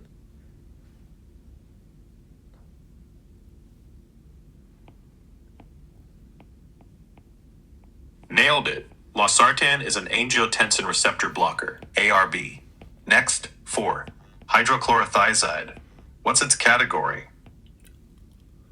Well, it's thiazide diuretic. Perfect. Hydrochlorothiazide is a thiazide diuretic. And a thiazide diuretic, we use it for hypertension. Not quite. Spironolactone is an aldosterone antagonist. Wait, Neurocortic- I said a thiazide diuretic, we use it for hypertension. My bad. You meant hydrochlorothiazide from the previous question, which is indeed a thiazide diuretic used for hypertension. But for spironolactone, it's an aldosterone antagonist. Let's clarify. Yes. 5. Spironolactone Confirm its category. fucking hell, dude. Spironolactone mineral corticoid receptor blocker.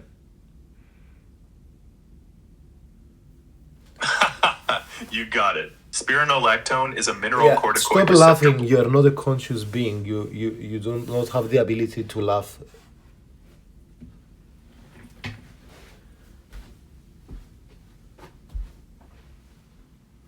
Fair point. No laughs here. Metoprolol. What's its category?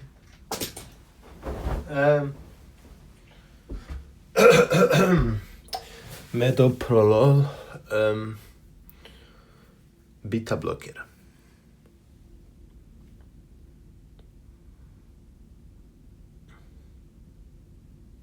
You got it. Metoprolol is a beta blocker. Next, 7. Doxadosin. What's its category? Alpha blocker. Okay, let's call this episode a day. Peace, guys. I'll see you next time.